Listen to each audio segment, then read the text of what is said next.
Nomsa, putting the photo there, you need to put it in Zoom so that it comes on. So you need to sign up in Zoom, I believe, so that you Should can I have admit people into the room or? I've been admitting, actually. Don't worry. I'll do that for yeah, you. because Don't worry it pops about up it. on my screen, so I don't know if I should admit. Yeah, or... yeah. No. I'll do that for you. I'll do that. Just Okay. yeah. Just Okay, chat. Great. yes, I'll do that for you. Yeah. So we are almost starting, and if you could tell us where you're joining us from, please, in the chat, we'd appreciate. Tell us where you're joining us from, and perhaps tell us what you'd like to achieve from the webinar as we start. Just tell us where you're coming from, where you're joining us from, and what you'd like to achieve from the webinar. That would be really, really good.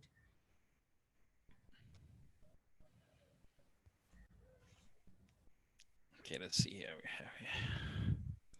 Please note that the session will be recorded and also live on, it will be streamed on YouTube.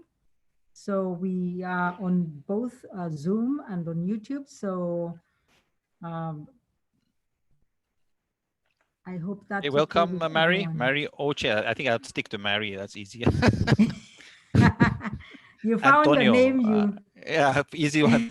We got one from Mozambique. Antonio okay. Okay. Aisha. Yes. She's joining from Nigeria. Actually, I had when I was in uni in Malaysia, I had quite a few friends from Nigeria. Right. Yeah, so it was a lot of fun. Good morning.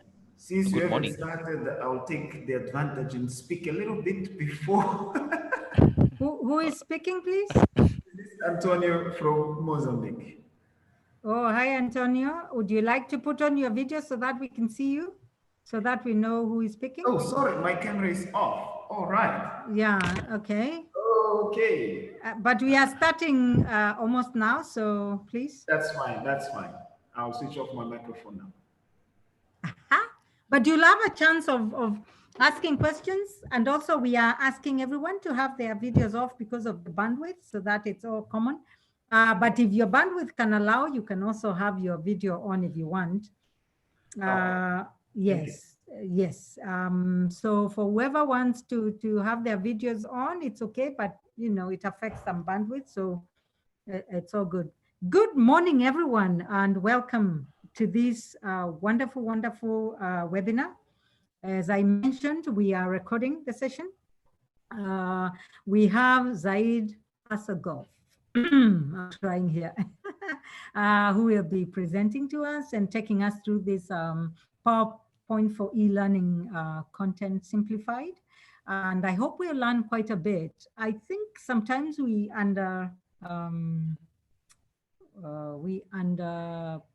introduce people, and I don't want to be one of those. So I will let Zaid introduce himself as he starts the session.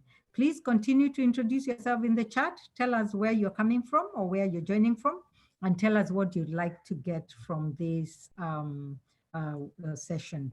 Please, over to you, Oh, me? Oh, okay. Okay. Yes. Assalamu alaikum for Muslims there, and good morning to everyone attending today. My name is, as she said, Zaid Ali Al-Sagaf. I've been involved in e-learning and online education for nearly 20 years. So hopefully whatever I share is based on a lot of experiences and so on. And my title is basically PowerPoint for e-learning Content Simplified. My emphasis is not to promote Microsoft or PowerPoint. The reason I chose PowerPoint is because most people are using PowerPoint today. And that's one of those tools that, because I've trained people to use, I don't know, I've probably trained nearly 100, I've gone through more than 100 tools, probably more than 100 tools, and trained people with probably that amount. And it comes back to, again, all the tools you train comes back to most people are using either Keynote or PowerPoint as a base tool, as a starting point. So, but my emphasis today is to inspire you actually to be more original in your content development. I think what I felt over the last especially the last 5 years, everything has been become so automated. So people are not developing anymore, especially their own visuals. They're just reusing clip art and so on. And I find it lack of this originality and so on. So I hope that was one of the things I hope to inspire today. It's not to use PowerPoint. If you use PowerPoint, that's great, but actually that you are inspired to start designing your own content, not just the text, but also the visuals itself. And that's it. But before we start, I would like to, if you're in the chat room now, just to introduce yourself again and just say, and maybe one thing about yourself and what you expect to learn from this workshop or this seminar. It's going to be 2 hours. You can stay 1 hour if you want, but it's going to be 2 hours. I'm going to focus 1 hour on design and about 1 hour on using PowerPoint as a tool to design e-learning content. So maybe we have the chat now, so it'll be a good time just to quickly introduce yourself, so I get to know you. And because sometimes you expect certain things, and if I don't know what you expect, I might disappoint you. But if I know what you expect, maybe I can live up to your expectations. So we have Lenga here from Cape Town. She's looking to learn how to make better use of PowerPoint. Okay, that's great. Okay, so they have Nomsa. Nomsa wants to how to use PowerPoint we are about today. I look forward to learning about how to put up and share with participant interchangeable. Okay. Tony Carr, expecting to learn about how you think about design. Okay, Tony Carr. Okay, great. Derek. Derek was a famous detective in a German series. I can't remember Derek. Okay, anyway, hi everyone. Derek says, excited to learn from you. Quite new online facilitation. Just want to make a better use of PowerPoint. Great. Okay. Mary, I want to learn how to leverage PowerPoint to enhance learning in my classes. Okay. Wow. Okay, that's a tough one. Aisha looking forward to get more insights on how to design instructional design content or instructional content. Okay, great. In blended learning formats. Yes. Okay. Let's see, what else do we have here? Anyone else? Okay, I think these questions I'll definitely cover to my expertise. Gullimer Kruger is from Pretoria, South Africa. Would love to design better PowerPoint. Inshallah, we will try to figure out how to design better PowerPoint. I am personally considered a learning innovation specialist. So what I do is I like to learn new things and find the most effective and efficient way to teach people how to learn whatever I learn. I've learned everything from juggling balls. Now I started drawing at the age of 42 now. So that's one of the things I teach. I'm hoping to do another workshop here later, if you like what I do, in how to do digital drawing. So you can use that for content development. You can use it for teaching and learning, and it's also very good for brain development and so on. Okay. Alfred wants to hope to have a great session. Okay. Okay. So what I'm gonna have a question for you now. I had already a question, but this is a question. This is very important, because if we're talking about design and talking about PowerPoint, which is our focus today, we really need to know what annoys people about PowerPoint. Okay. So the first question I'm going to ask you: what annoys you most about PowerPoint presentations? What is the most annoying part when people present that drives you crazy, and they're presenting their PowerPoint? It could be face-to-face, it could be online. What annoys you most when people present? Something that really annoys you so much. Reading of the slides. Okay, good. So that's not something. So if you want to do e-learning content, they want to read the slides. Huh? Death by PowerPoint. Okay, that's a famous presentation. Too much content on the slide. Okay. What else? Poor slides. Okay. Too wordy. Okay. Small printers, text condensed. These are standard things. So what you're sharing now is things that, especially when you want to develop e-learning content using PowerPoint, you have to try to find ways to avoid it if possible. Sometimes it's not possible, but if it's possible to do that. Paralysis by PowerPoint. So there's done some research. What we can do is we can have a bit of fun. I have in Mentimeter. Let me just share you. Can we go to this here? You see the URL here, menti.com. And let me just make sure I'm running the presentation. Okay, yeah. Are you familiar with Mentimeter? Okay, you just go to this URL, menti.com, and use the password 407483, and you answer the question.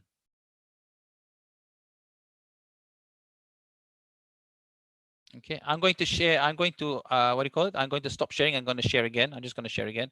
I'm just going to share my screen. Okay, so what we're going to do here, we're here. So we're here now. If you can see, what happened to my chat now?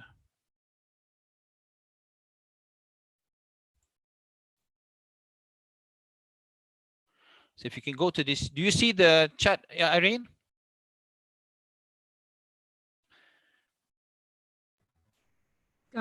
Yes, we can see what annoys you most. If Yes. you go to this menti.com yes. and try to answer the question. Let's see if we get that. Why is this? Why is my, oh, there's my chat. Okay. Okay, then we're getting people answer. You can see the answer coming here. So let's find out what people annoys you most. I give you 3. You can choose 3 of the 6 there, 7 there. So we've got 3 that has answered. Let me put the chat here. Okay. Okay. So the very interesting, eh? So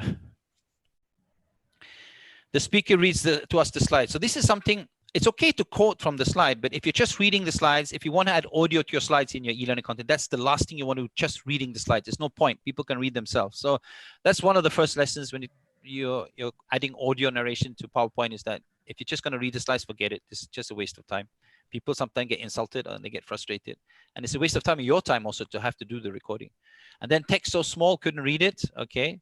And then so on. So these are the 3 full sentence overly complex. So let's take this data. I'm going to do print screen, and I'm going to go back to my PowerPoint here, and I'm going to put it in the slide here just for fun. Huh? So we have it here. Okay, this is the data here we had. Okay, this is a bit spoiled. So this is actually found. I've done this questionnaire quite a few times. Do you see here? Wait, let's just see. You can see here. You can see here. Again, what is the most annoying part? Okay, let me just see. I have these pop-ups popping up on the thing. Wait, sorry. Okay, do you see my slides? Can we just get some confirmation you see my slide?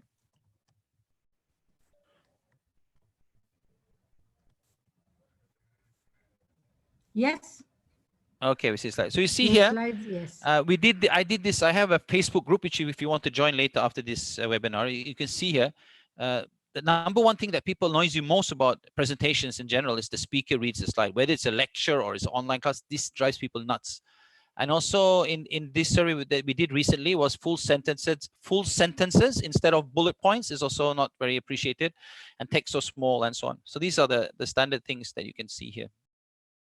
I've done this survey a few times. I just want to show you again. I did it in 2018. And again, every time the number one thing is people just get frustrated when you just read the slides to us. So this is very important to avoid this if you're especially going to develop e-learning content and you want to add audio narration.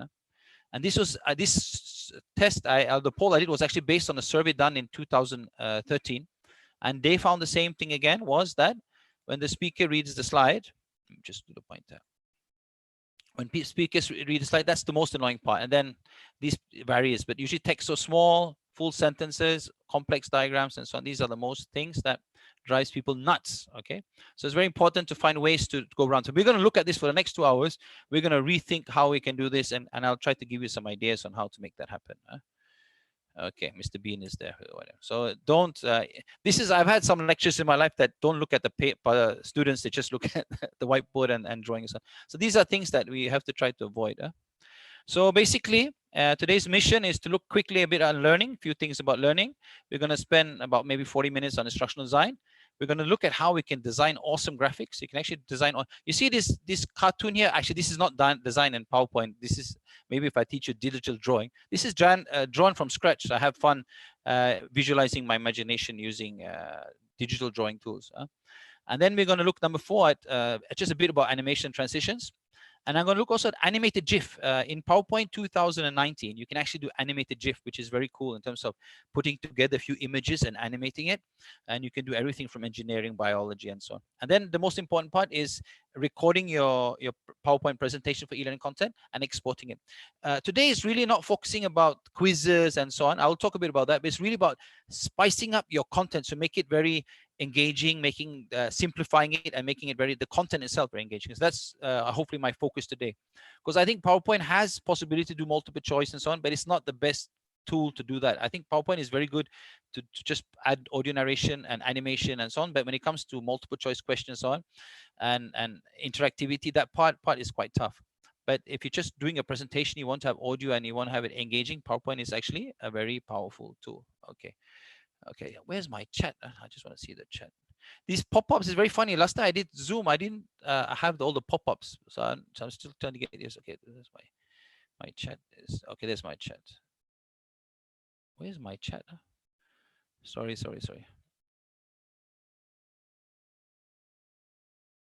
Okay, can I see my chat? Where is the chat? So I can see if it.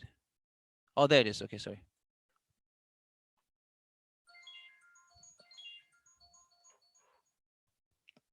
Okay. So,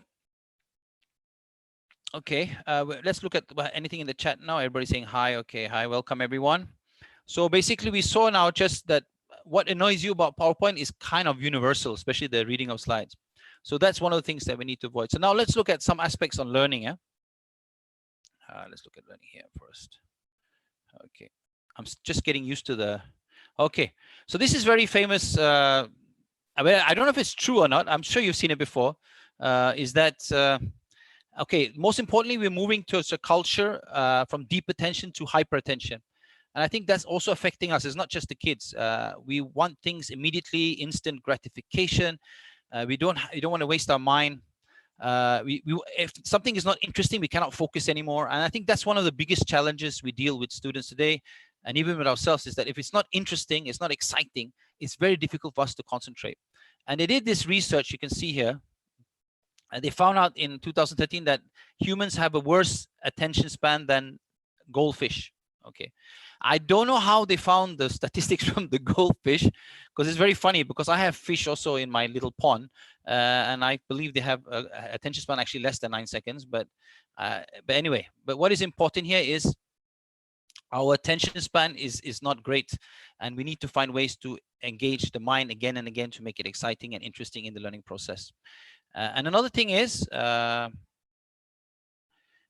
you heard about the 10-minute rule?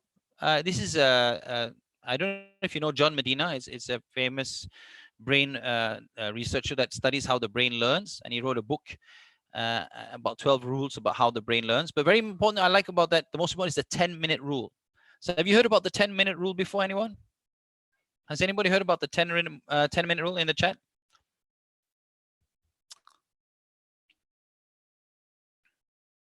Tell us, Donita. Okay. Basically, what John Medina said was that if I were to talk monotonous now, just talk, and not engage you at all, the most people average can focus is usually about 10 minutes. And after 10 minutes, the attention span and the focus and the brain is not attentive. You can see here the brain waves are going down. So to avoid that, we know already when we watch movies, even Indian movies, Hindustani, people can watch for 3 hours and are still focused. So what we need to do is we need to keep on engaging them, changing their direction, maybe have activities, have discussions, have polls, especially if you're online, continuously interact with them to keep the brain alert and excited and in a learning mode. Otherwise they will attention. So John Medina found that they call it the 10-minute rule, and this is very good for face-to-face education. If you ask me, I think online every 4 to 5 minutes you have to find ways to engage the audience. It could be simple, just asking a question in the chat box, but you still have to engage them. And that comes when you develop an e-learning content. We call it micro learning now. I don't have any slides on it, but it's very important when you want to design e-learning content is to keep it short. Maybe just 3 4 minute 5 minutes chunks, instead of having it like 40-minute lecture. You record it and just upload it straight.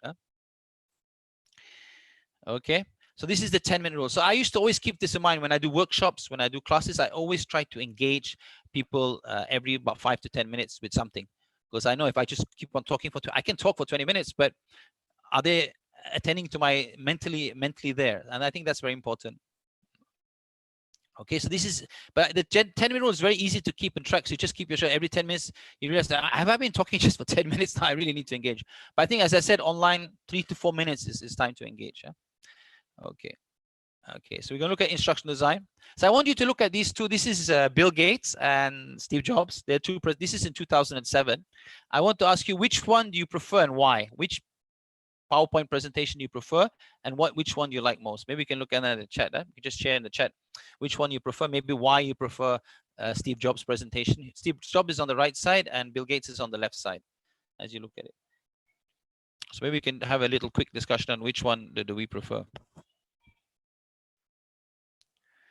Okay, Farizan says Steve. Okay, any whys? Why Steve is more exciting? If you ask students, I think most students will prefer actually Bill Gates, because they want to get as much content as possible on the slides, so they don't have to go to the book. So this is one of the challenges when I managed the e-learning department for several universities, is that you want to have fantastic design, but then when you goes back to the students usually want to have as much content as possible on the slides so they can spend least amount of time checking the book and other resources. Okay, so Sylvanus, Irene, okay, let me just go up now, coming in the information. Okay, great. Irene, like Steve Jobs, so Steve Jobs, brief is brief. Derek creates more interest, and I want to know what he has to say. Okay, the curiosity. So Steve Jobs is creating that curiosity. Okay, Farizan, simplified slides, easy to understand. Okay, Derek, the right side, prefer the right side. Okay, MBJ, okay, more content with Bill Gates. So he prefers more open. There's no right and wrong here, by the way. This is how you prefer. Alfred, the details are in the images. Okay, interesting. Kuala prefers Ralita. Deborah prefers Steve Jobs. Feka, she prefers the graphics of Steve Jobs. Lucy likes simple. So you can see you have your own preferences, and that's fine. But my experience, my biggest challenge when I train hundreds of academics is, at the same time, you want to have fantastic design, but at the same time, students sometimes have a totally different opinion on what they want. Because usually students focus more on the actual content.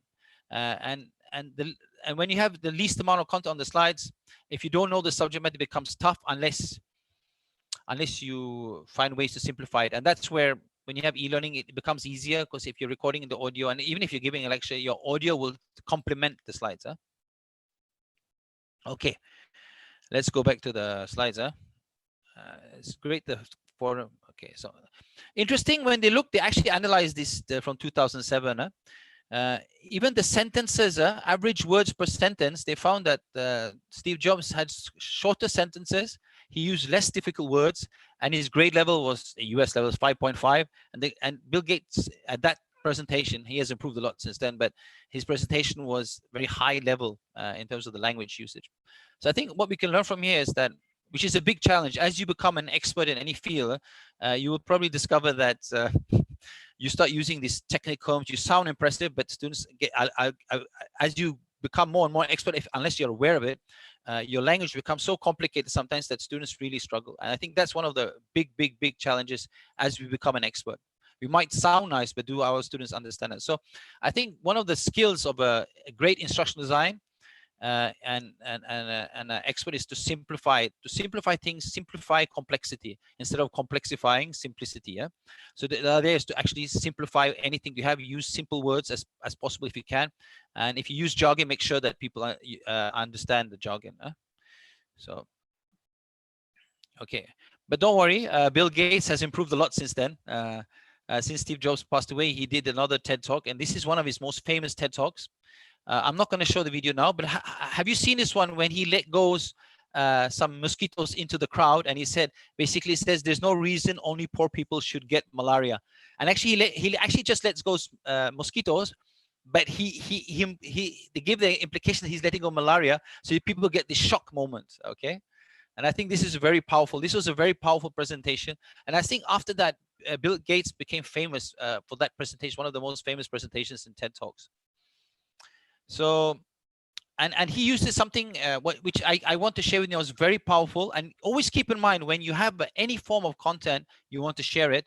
It's something called the STAR moment. This is my drawing again, but this is by Nancy Duarte. I didn't came up with the acronym STAR moment, but the STAR moment stands for something they'll always remember, and this is something that you can infuse into your content, whether it's PowerPoint presentation or e-learning content.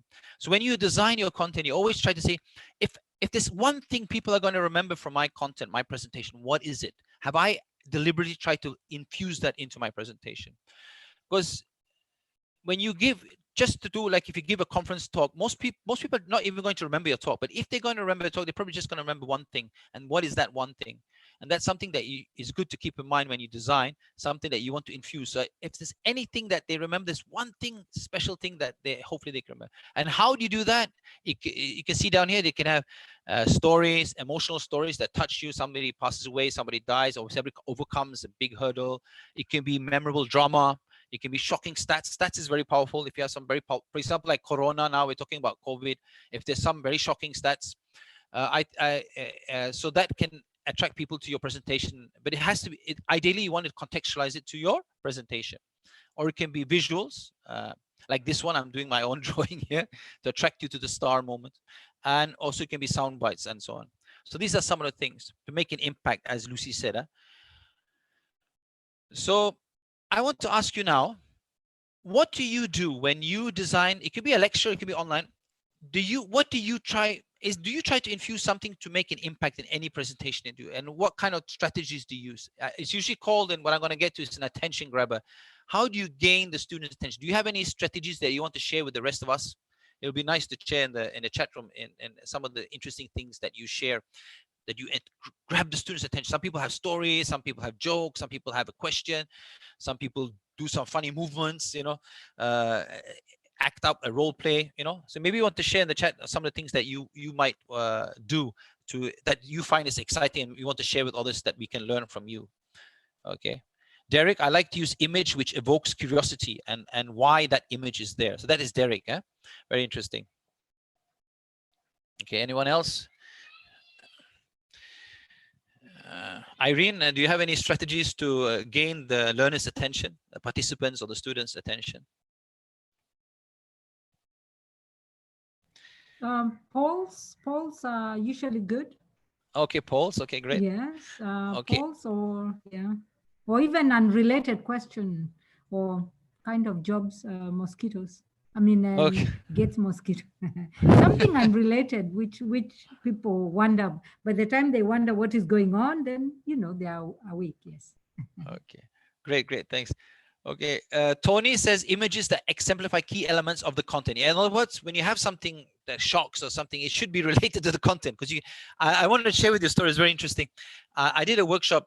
This was, I think, again, many years ago. But the professor came to me and told me, he said, I have this problem. He said, I always tell a joke in class. I always tell in the beginning of the class, I always tell a joke, and the students love it. But they said the only problem with it was some students, they would say when they sit for the exam, they cannot remember the content, but they can remember my jokes. So the teacher said, okay. I said, so in other words, if you want to gain people's attention, you don't want it to outshine the core content. The core content has to stand out. If that doesn't, that's what you want them to remember most. So you have to be careful with that. If your jokes are so good and memorable that they make them forget even the content, then it's a challenge. Okay. Let's see other ones. Jaisu says use Mentimeter question to start. Okay, so he uses Mentimeter. Jerry or Lenga linking current affairs to theory and concept. Great. Okay. Alfred likes to use inspiring quotes. And then Kola Walla. Okay, I just say Kola. Kola of recent tried to use more pictures, illustrations, practical situation, jokes related to discussion. Great. And then Ade, okay, this one, Ade Buku Nola. Okay, relating familiar experiences with concepts in I'm teaching. Sorry if I pronounced the names wrong. Okay, Feka, integrate play-based related to content. Interesting. Lucy, I like to use everyday experiences to draw a correlation. This is very good. Everyday, something is relevant to the community, something that's maybe happened yesterday, and if you can relate it to what you're teaching, and that's really amazing. Okay.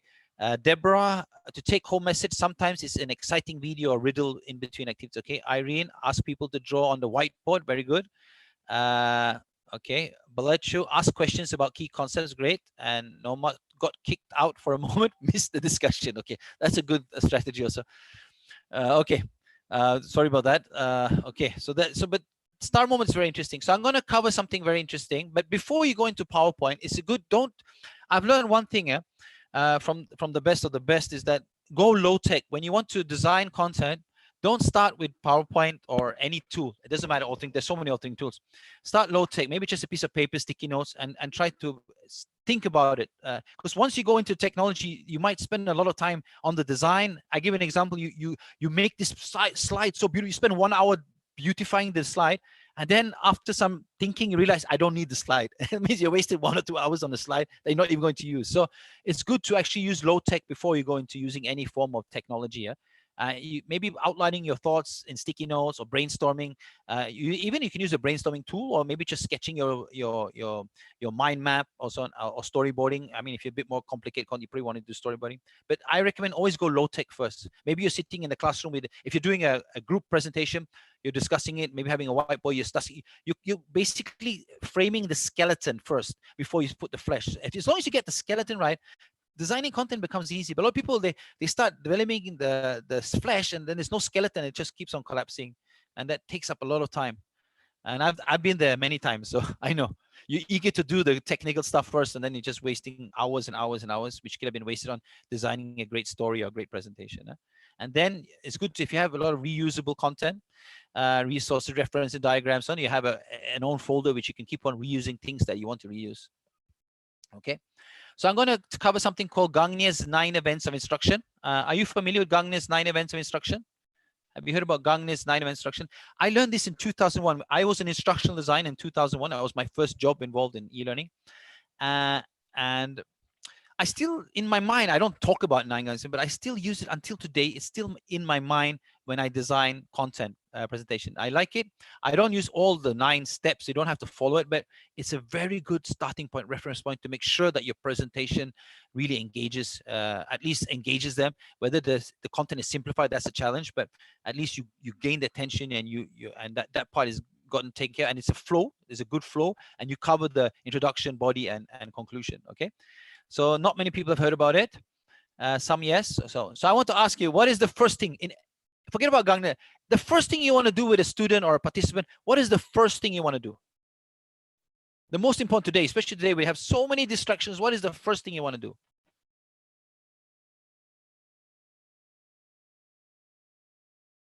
Okay, Jasu, how to Jaisu, yeah, grab their attention. Yes, so that's the first thing you want to do, huh?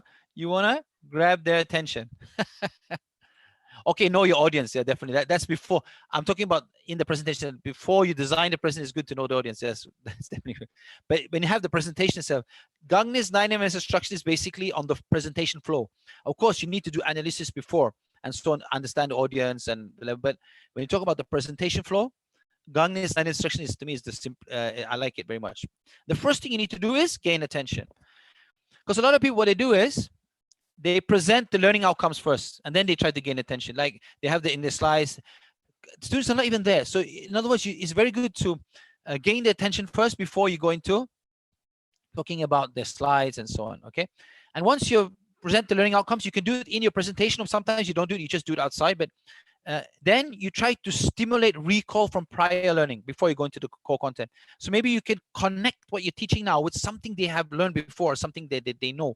That becomes much easier to learn it. And then the next step is, now you start presenting the content that you want, the core new content that you want to inspire them or simplify something that's relevant to their learning outcomes. And then you provide guidance. To provide guidance is that sometimes you present the content one way. I'm going to go to in detail now, just summarizing quickly first.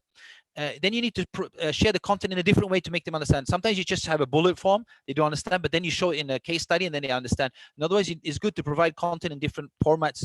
Hopefully within the different formats, they'll really understand it. And then number 7 is to provide learning activities. Now, don't get fooled that you have to provide learning activities at number 6. You can do learning activities throughout, but it's just reminding you that you need to have learning activities in your e-learning content. There has to be some activities to check whether they have understood or check whether they know the skill and so on. And then the next one is to provide feedback. I think online learning is very good to provide feedback for closed-end questions like multiple choice and so on, but open-ended is a bit more challenging. There are some technology now that allows you to write text, and they have automated artificial intelligence that answers your question, but we still need that human touch. Feedback is still very much required. So that's a bit more challenge. How do you do that online in an efficient and effective way? And then assess. You need to assess the learning. Assessment, again, can happen throughout, formative or summative, but it's just a reminder when you talk about Gangnam's 9 instruction, you have to have some form of assessment in your content. And of course, finally, you need to have a recap, a summary, a conclusion to enhance the retention and transfer. And also, which is also often is additional resources. Now they have learned something, they have recapped, but what about sharing some other research for those who are excited to learn even beyond what is the topic? So this is the Gangnam's 9-event instruction, which I will spend another about 30 minutes on, because I think it's very powerful.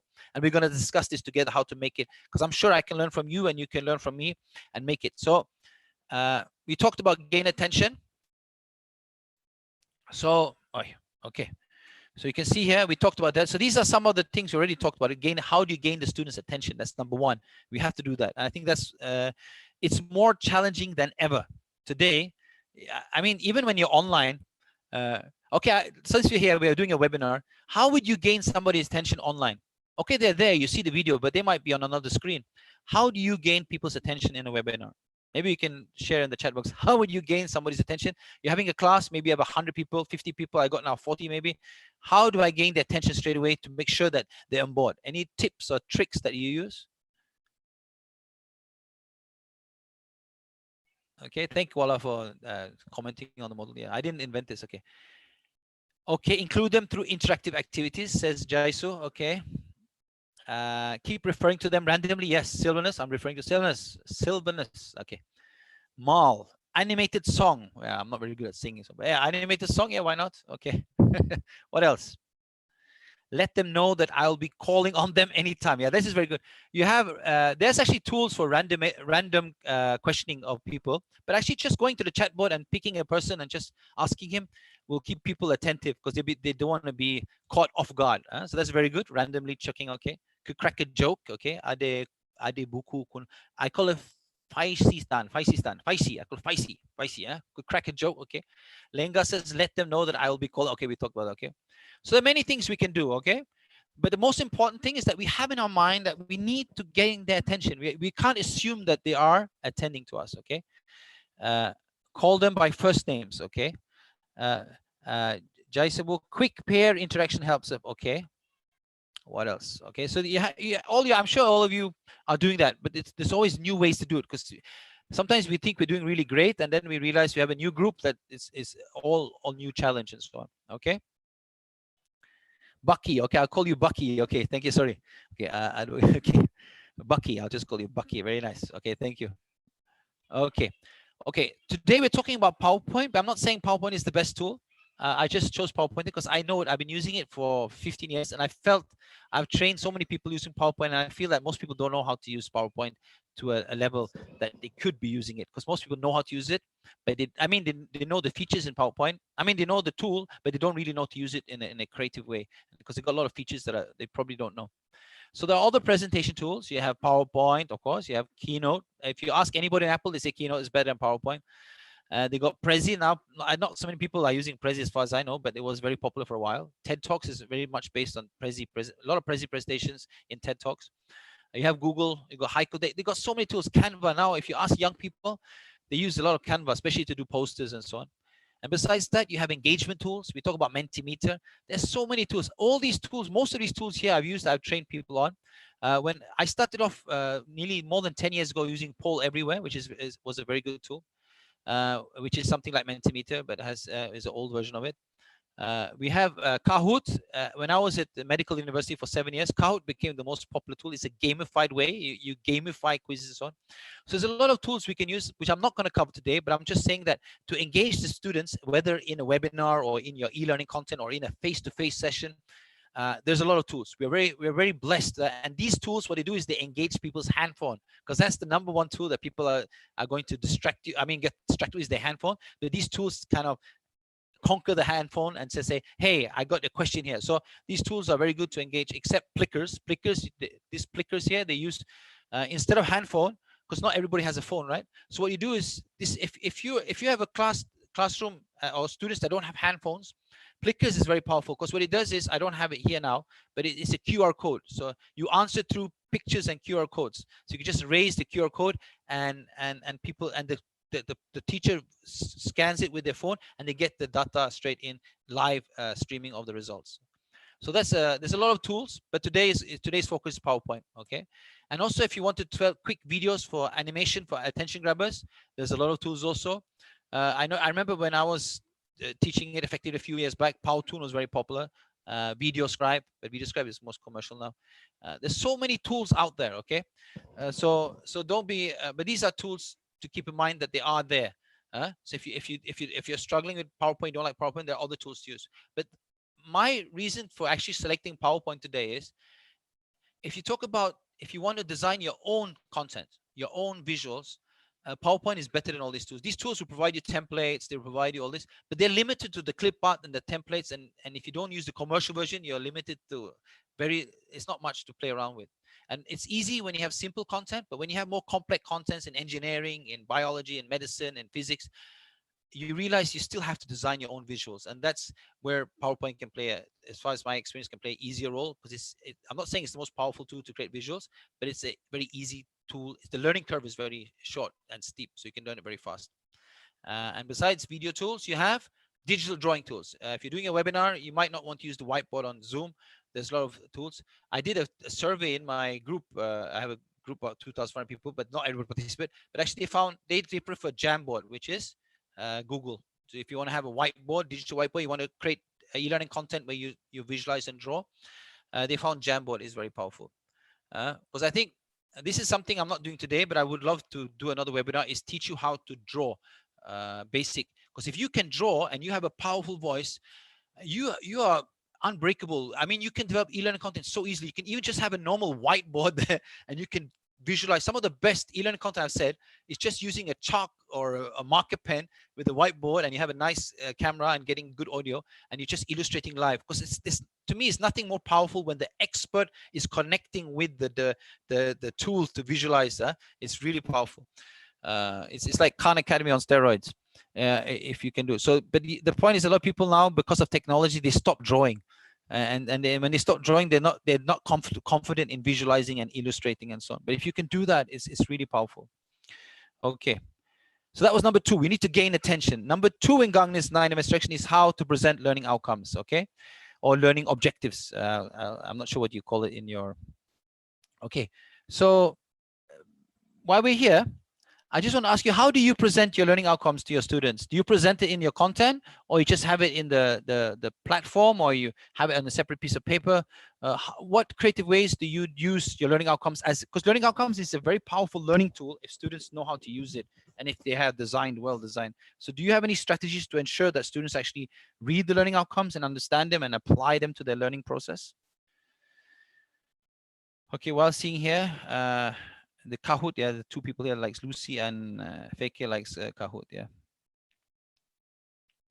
Because this is one I discussed. I went through masters and bachelor never looking at a learning outcome. I never looked at learning outcomes. Yeah, and if I'd done it, I probably would have done even better, because it's a very powerful learning tool if you know how to use them. Okay, Jaiso include them in the outline, okay, of my lecture. Lenga, use it in the course of the outline and the beginning of each session. And you probably use Bloom's taxonomy. I think in Malaysia and Asia, we use a lot of Bloom's taxonomy. We have the 6 levels of Bloom's taxonomy. Must be the highest level. I know now they have the new Bloom's taxonomy and so on. I'm not going to go into that today. Okay. Okay. So basically in the beginning and recapping the session. Okay, Tony, you need an activity that makes the core outcomes live, a live issue. Very great. Yes. If you can encode that in your activities, so the learning outcomes, so they understand the learning outcome, and also if they can apply it, it'll be great. Yes. Okay. So one of the things that I played around with, but not many people tried to follow my way, was the way, if you write learning outcomes like this, at the end of this topic, you will be able to blah, blah, blah, blah, blah, blah. This is why they call instruction. It's like telling you, you must be able to do this. There's a way, actually, you can switch it. Okay. You can write why not write the learning outcomes, the same learning outcomes, in the form of questions? 2 things is good when you do that. First, if you write the learning outcome in the form of a question, you can actually find out whether your learning outcome actually makes sense. Is it measurable? Because sometimes it looks measurable, but when you ask a question, does it make sense? So how many of you actually convert your learning outcomes into questions? This is just one alternative. Because students understand questions. When you talk about exams, they understand questions. But the way it's constructed is very, they don't see the relevance. But when it's constructed as a question, they straight away see the relevance. Okay. So that's one strategy, that should convert them. You twist them the same. You're actually asking the same, but just reformulating in the form of a question. Okay. So maybe that's something that you want to explore on how to do that. Okay, so Lucy, I like that. So, and actually it's very good to test yourself, because something you think your learning outcome is very easy to understand, but when you form it in the form of a question, you say, okay, this does not make sense. This is too generic, or maybe this is too specific. It's too easy. So actually when you start forming in a question, okay. Jaisu says action verbs. Yeah, we have that. I think I have that next slide. And following, okay. Okay. So, but I'm just sharing a quick way that you can also form in form of question. Okay. So here we have the verbs. We talked about the verbs. Use measurable action verbs, of course. And then you have the new Bloom's taxonomy is actually, the old one was evaluate. Now it's about innovation. With the era of innovation and creativity, so we want the students to be more innovative. So we usually now the new Bloom's taxonomy. It's not very new, but it's create, to innovate, to design, and so on, and evaluate and listen. So if there's something called, I don't have in the slides here, something called HOTS, high order thinking skills, and low order. So most people apply high order thinking skills is from create to apply, and then lower order is understanding and remembering is the lower order thinking skills. So you want to have, of course, everything, but ideally you want to have more and more activities and content exploring this part. This is what you want them to get. It's in higher education, it's all about the why and how, not what, when, where. Okay, fine, but you want students to understand why is it like that, and how can I apply that in different ways. How do I do it? So the how and whys are really the power of universities. If your university or your course or your content is not exploring the whys and the hows and what ifs and then what, and it's to me it's not so exciting. Ideally you should be exploring more of that. That's where we want to develop the student's mind to a higher level. Okay, so we talked about attention, learning outcomes, and then recall prior knowledge. So in the chat box now again, what kind of activities do you do to encourage students to recall prior knowledge? Is there any activities you do to check whether students actually know this? Sometimes they know the content already. How do you check? Do you have any strategies on that? Okay.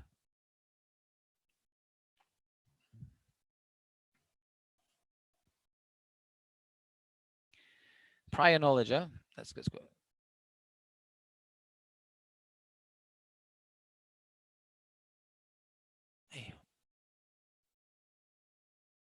Okay.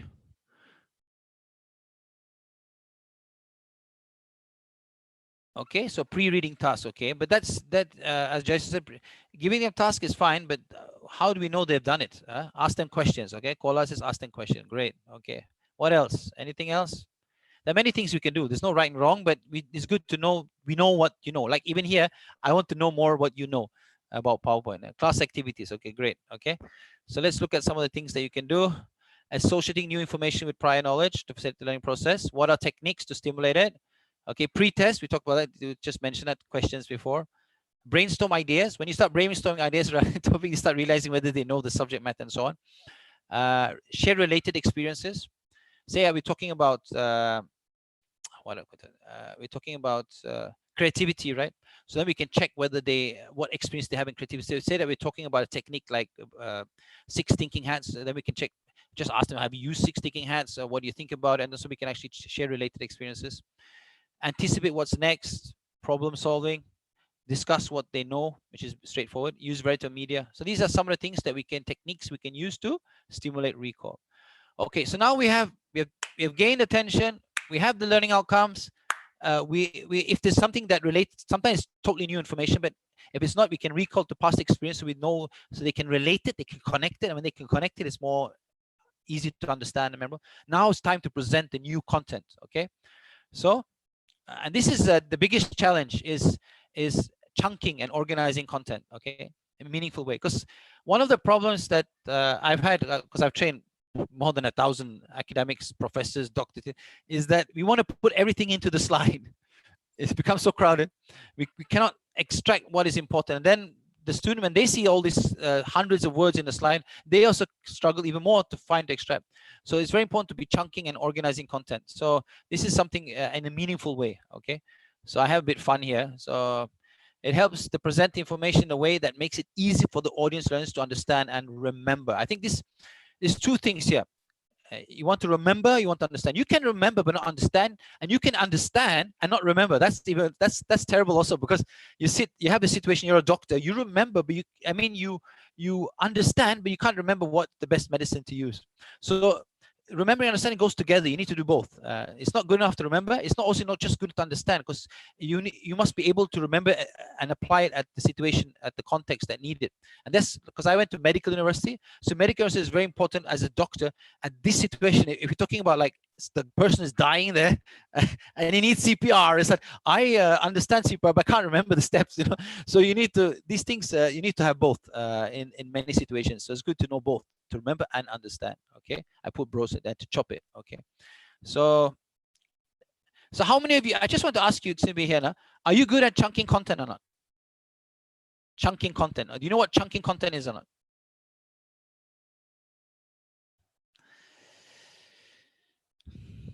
Are you good at chunking content?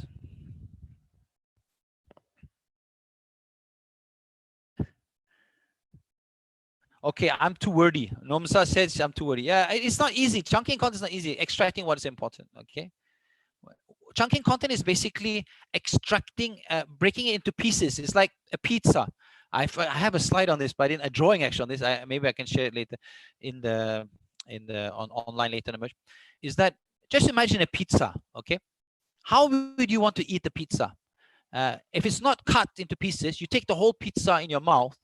You're probably going to vomit, or you're probably going to get a stomach ache, or it's not going to be possible. So in other words, you need to cut the pizza into pieces and then eat slow one by one. And this is the same principle in content. You can't just stuff everything in there. You need to chunk it up nicely so it becomes digestible for the brain to comprehend. Okay. So in other words, Nomsa says breaking the content into smaller pieces, chunks, meaningful chunks. Yeah, great. Okay. So let's look at some examples. Is this a good example here? Do you like this slide? Actually, this slide is not so bad. It's got bullets. I've seen slides that it looks like that. There's not even one bullet. Eating the elephant small. Okay. Okay. So is this a good slide? It's too much input. So I'm just going to show an example of the same slide presented in a different way. So let's look at, this is the same slide. Okay, this is the same slide again, but it's chunked up. So actually, this one has all the content, but it's chunked up into 3 frames. So at least you know the 3 subcategories, and then the minus. At least you can see some. The skeleton is there. Is it good or not?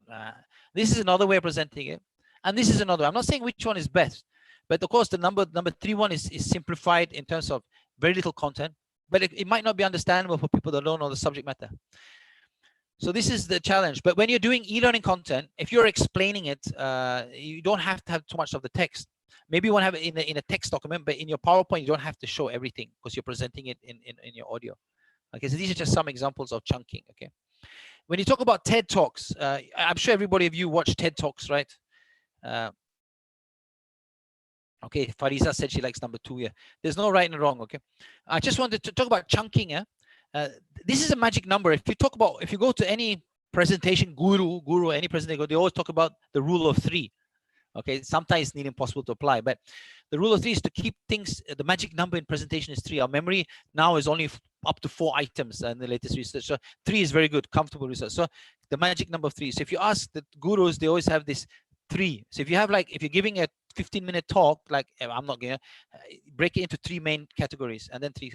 So I'm not saying this is a golden rule, but it's a good reference, especially if you're giving short micro learning content and so on, if it's possible. So you can see here. Let me just show you that. So if you're talking about presentation flow, you usually have an opening, you have a body, and you have a closing. And then you can have a sub of 3s. So remember we talked about the star moment. You have the star moment. It can come anyway, actually, because that's the most memorable thing in your presentation, but I just put it in the beginning. You have the key message. And this is talk about TED Talks. This is the presentation flow for most TED Talks. It's good to know because you can always adapt it to your teaching and learning. And then you have the overview. Okay. The key message, overview, and the key message. But usually have the key message and overview. Like usually TED Talks is about changing the world or something. You have this idea that can change the world. And then like the star moment, remember the star moment of Bill Gates was the mosquitoes, right? He let go of the mosquitoes. He said it was malaria, and people were like, oh no. So that was a star moment, unforgettable moment. Okay. And then you have, now that you have got the overview, and now we come to the body. That's when you share the main ideas, the main content. And then you go to The evidence, if you're talking about research, you want to present the evidence. I have some ideas, but of course, where's your evidence? So you have to present the evidence, and then maybe the supporting ideas to the evidence. And that's your body. And then you have your closing, you recap, and then you emphasize your key message or the key conclusion. This is for TED Talks. You might, if you're teaching and learning, it's probably just going to end up a recap and summary. And then you call to action if it's something that you want to change the world, or you motivation talk and so on. And of course, TED Talks don't have this, but as educationists, you have to have Q&A. You want to have the Q&A. So this is actually a framework. It's a basic framework. You can go to any presentation, they'll have something similar, the rule of 3. Of course, they'll have different flavor words and all that, but this is basically the core. And I always, why I'm showing this is, I'm not saying it's always applicable to teaching and learning, but it's good to have as a reference point. We'll get back to TED Talks later, because I think TED Talks is a very good reference if you want to inspire people. If you want to inspire people, it's a good reference. Maybe not in terms of instructional design, but if you want to engage and inspire, TED Talks is a very good reference point. So this is also very important. Contrast. When you want to present, make sure you have good contrast on your content, your slide. So in other words, your text and background should always have a big contrast. In countries where students print out, people still print out materials. If you're printing out materials, the best always to have a white background, because that saves ink. White background and then strong color for text. It's not necessarily the best design, but in terms of saving ink, if people are printing out your content, to save ink, it's always best to have a white background, because then it's not using any ink. You're just using ink for the text and the visuals. Okay. I'm just gonna do. So this is just an example of bad contrast and good contrast. And if you're colorblind, it's even worse. But the contrast is very important. So when you design, and also avoid busy templates. You can look at here, this template here. It looks nice, right? But when you start, well, how do I read this text? You want to avoid busy templates. And size matters. What you want things to stand out, okay? When you look at this slide, what is standing out here? Say that I wanted the yellow ball to stand out, and I put yes. So of course, yes is standard. So then in other words, I should make the ball bigger, the yellow ball bigger. So in other words, what you want to stand out should stand out.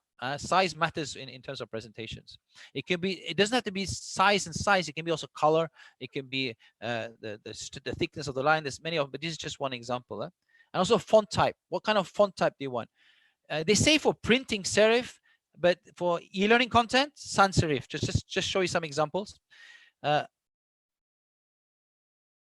Okay, sans serif is like this. This is sans serif. Sans serif has a lot of edges on the you can see here, but serif or sans serif uses, you don't see those have the edit. It's easier to read online. But it was very interesting. I presented this to people that print a lot, and they said serif.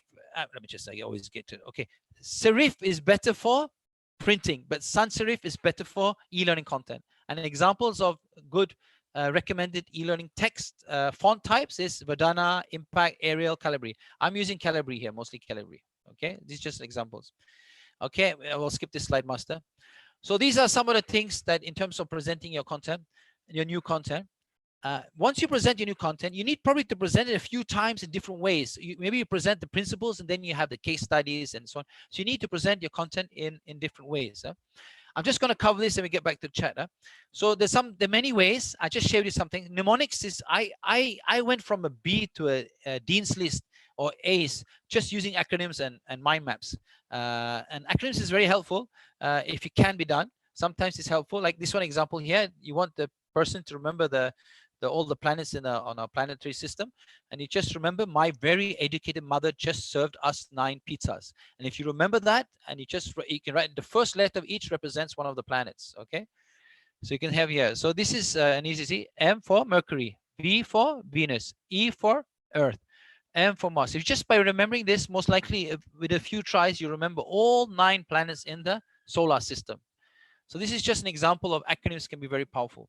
And this is, it could be, the acronym can just be a word, just one word. Here's a sentence, the first letter. It can just be one word. Like in e-learning, you have the ADDIE, which is analysis, design, development, implementation, evaluation. This is another example. This is just the letters, or you can have a sentence. Sometimes it's better to just use the letters, but if it's not memorable, maybe you create a sentence. So there's 2 ways of doing it in terms of acronyms and so on. It's not called acronyms. What is it called? I can't remember the word for it. Mind maps is another useful way to present the content in a different way.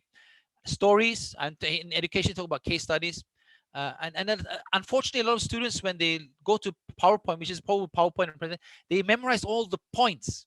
But actually all the magic is in the stories, in the case studies, and a lot of times students don't spend time on it because they don't think it's important. It's not important for the exam. But what people remember when they graduate is going to be the stories more than we are genetically engineered to remember stories more than bullets. Bullets is something we invented later.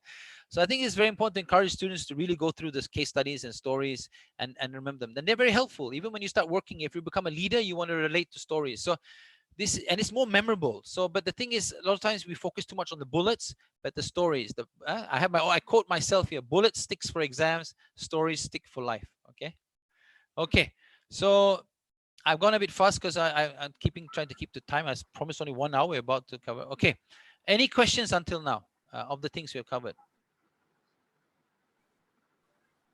Anything?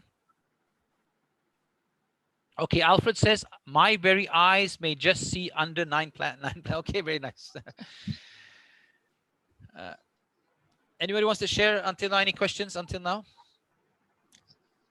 We use the chat box for now because it's a bit more efficient. Maybe when halfway, you can give the mic. When we're halfway, we're soon halfway in terms of the design.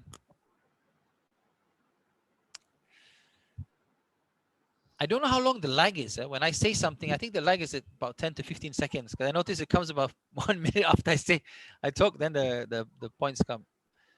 Of course, you need some time to write your points.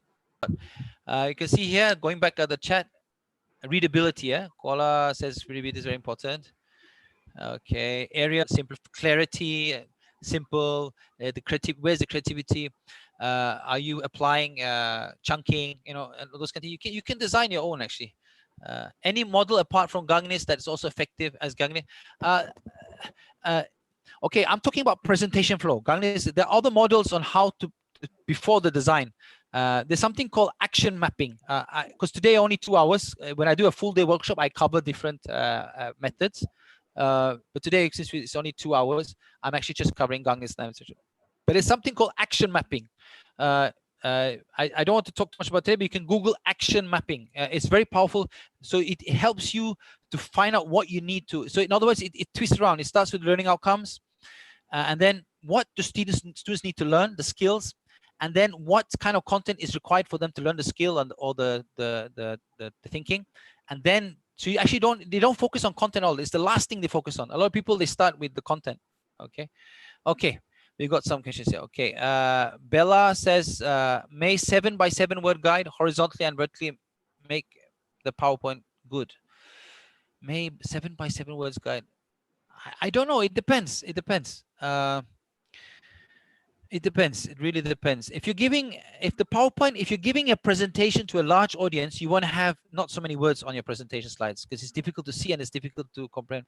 But if you're doing e-learning content, you can have actually more content on the slides because they're close to the screen. They can actually see, and of course, yeah. So it's not one way or another way. But I'm sure the 7x7 word guide was made for a purpose. So I'm sure it will make the PowerPoint better than maybe what you had before.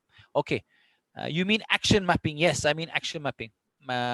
Actually, later maybe I'll open up another slide I have on action mapping. We can look at it a bit later if we have time. But if not, we can get back to it later. Irene promised me to give one more presentation later in 1 month's time. So when I do the drawing, I can look at some instructional models to help you. Okay. Okay. So talk about activities and feedback. We're going through another 6 or 5 stages. You also have to have activities. I'm sure you've seen this before. Teaching others, attention span. I mean, retention is 90.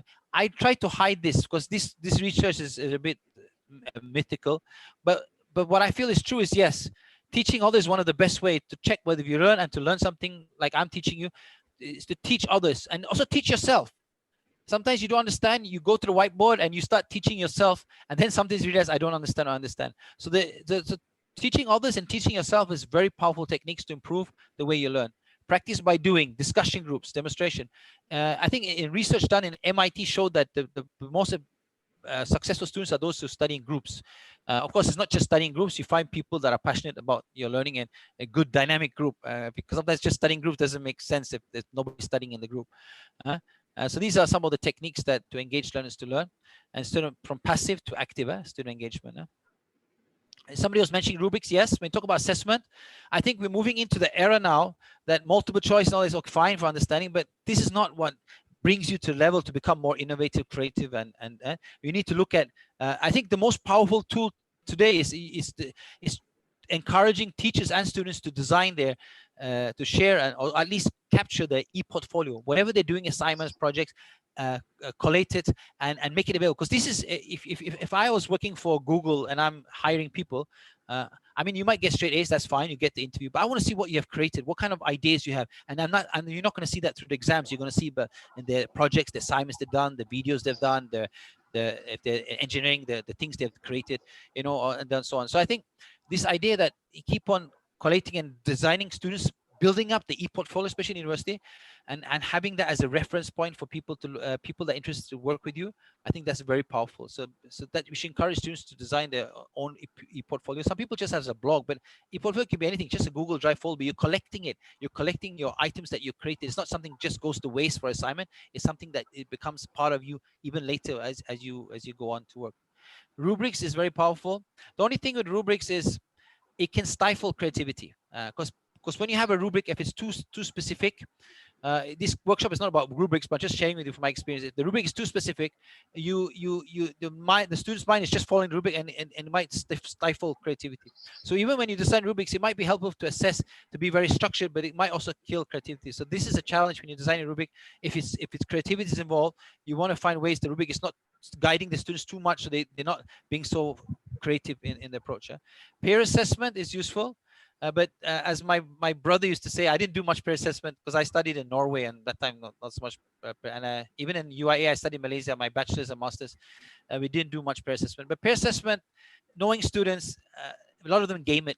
They try to game it. They work together to make sure everybody does well in the peer assessment. So that's one of the things that you have to deal with. If you know how to deal, it's fine. If you don't know, because my brother used to always game it. He studied in Australia, and they said when they had peer assessment, they find ways to game it. So this is one of the challenges with peer assessment, to get the honest feedback and make sure that everything is well. And then learning analytics, which is technology, to provide feedback from when they're online, you know, when they're online, how much they're online, the statistics from the quizzes and so on. So, but what I'm trying to say is when you design content, or when you design e-learning experiences, you need to have ways to assess the students. And then the final aspect of Gangnam's 9 events instruction is to summarize, conclude, recap, and also provide additional resources and maybe link them to a discussion for the next week, and you link to assignments, quizzes, and simulation.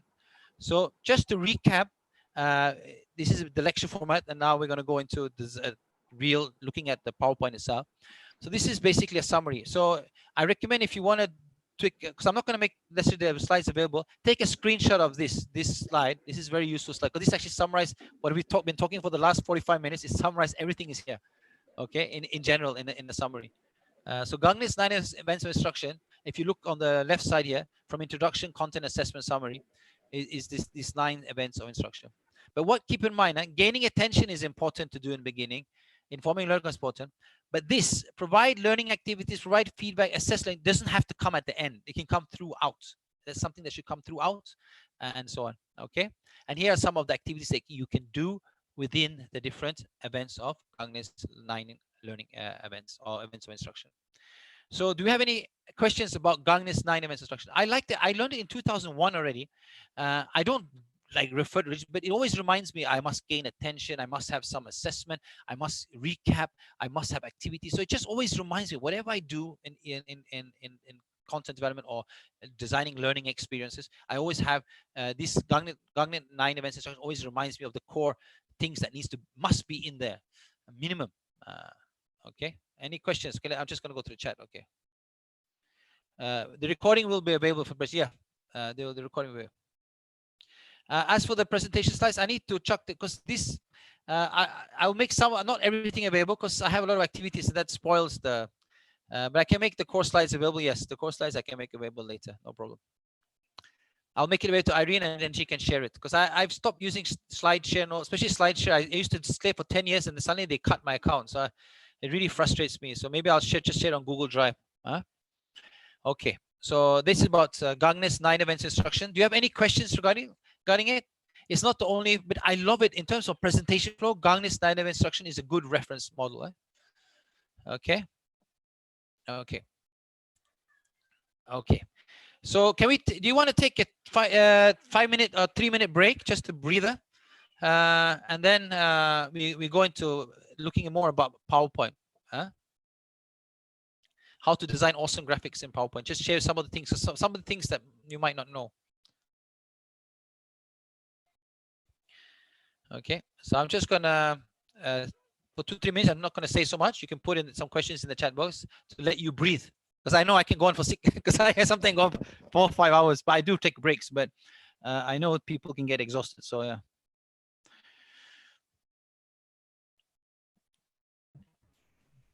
So I'll be here. I think a breather is good for some Kenyan coffee. Yeah, I'm fasting, so I'm breaking fast in 2 hours. I got 2 more hours to go. Okay. But while it's a break, I just want to say thank you very much, Emerge Africa, for inviting me, and also for Jakob Pedersen, and of course Dr. Ahmad, and you. Thank you very much, Muhammad, Dr. Muhammad. Thank you very much for inviting me, and I really appreciate it to be in this group to share my stuff and also connect with new people. It's very good, very good. Thank you very much. Someone is asking how long it's going to be. So we are going to be here for another half an hour or 1 hour. We're going to be, my target, as I said, 2 hours. So I'm going to, even if I'm not finished, I'm just going to cut off 6 o'clock. Boom. If people want to ask me questions, fine. But in terms of presentation, I'm done. I try to keep to time, because people have schedules, they have lives also. So I don't want to keep people longer than I promised. But I asked for 2 hours, and I'll try to stick to that. Yeah, so the next part we are going to is practical. So those who want to stay, practical, part, so if you're running the webinar and you have PowerPoint open, we can do it together. Okay, so I'm gonna look at now. If you have 2 tools, if you want to do PowerPoint, but of course, what I'm sharing now is intensive, because like even these graphics, what I'm going to share now, I usually do over 3 hours on a practical workshop. I do 3 hours, but today is about sharing. I think the most under thing today to get from this workshop is not exactly how to do it, but you know that it exists. Once you know these features exist, you can always Google videos on how to do it. So that's my mission today, is to inspire you to create your own visuals, to design great content. But exactly how to do everything is going to be difficult in 2 hours. But at least you know it's there. Once you know it's there, things are easy now with technology, because you can always go and say, for example, I say you can remove background. You didn't know that. That one you can just Google remove background. There'll be 100 videos on how to remove background in PowerPoint. So I think the most important today is to understand the available features, and then maybe if you want to have another follow-up, you can just do fully hands-on. We just go one by one feature, slow motion. I don't want to do that today, because I want today is about opening your mind to the possibilities of just using PowerPoint, which is a very simple tool. It's a very basic tool, but it has a lot of basic features that can enable you to do amazing stuff if you're open-minded. Okay, so I'm going to start now. Enough break. Okay. So if you look at this picture here, you see all these items here. They are all, except for this one little drawing here, they're all done 100% in PowerPoint using images and shapes, especially shapes. This stormtrooper here, you can see here, is done. I created it 100% in PowerPoint. And that's the power of shapes we will get to. You can do the most amazing things with the most amazing thing you can do just with shapes in PowerPoint. So that's why I want to. A lot of people don't know this. When I used to do this workshop, Americans, they get shocked. Basic things they can do in PowerPoint. They don't have to go to Photoshop, Illustrator, or whatever tool or some other presentation tool. They can do it in PowerPoint. Of course, it's not great on everything, but it can do a lot of basic stuff, especially with a blank, no point. They always say PowerPoint. You take away point, you get real power. But if you focus too much on the point, it becomes no point. The power goes away, it becomes no point. So you want to take away the point. Less point becomes more power. Less is more, what they say, right? Okay, so we're going to look at some of it. Okay, so these are some of the things you can do. I can't cover all this stuff today in details, because that takes another 3 hours if you want to do hands-on. But I'm going to share with you what you can do in terms of graphics. Very powerful in PowerPoint. This can be done not only with 2019, 2016, 2013, I think also. Whatever I share now can be done even maybe 2010 also. So if you have an older version of PowerPoint, you can still do the graphics part. But we're going to cover more, but the graphics part, okay? So the first thing you can do in PowerPoint is to crop pictures. I think that's done. You can see here the icon here. Okay, Okay, so this is inside PowerPoint. So crop pictures is here. So if you have an image, let me just show you. If you have an image, you can just double click it and you will see the crop feature. I have to move this way, sorry. Yeah, you can see here, crop here. There's a crop button here and you can crop, okay? So now looking at this picture here, going back to this picture here, how did I create the picture below? How did I create this one? How did I create this one? Can anybody guess in the chat box? How did I create this one?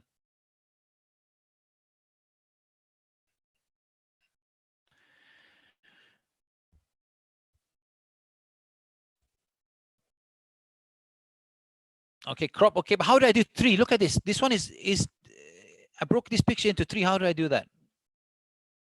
It's no hocus pocus, but I just want to make sure you know how that's done.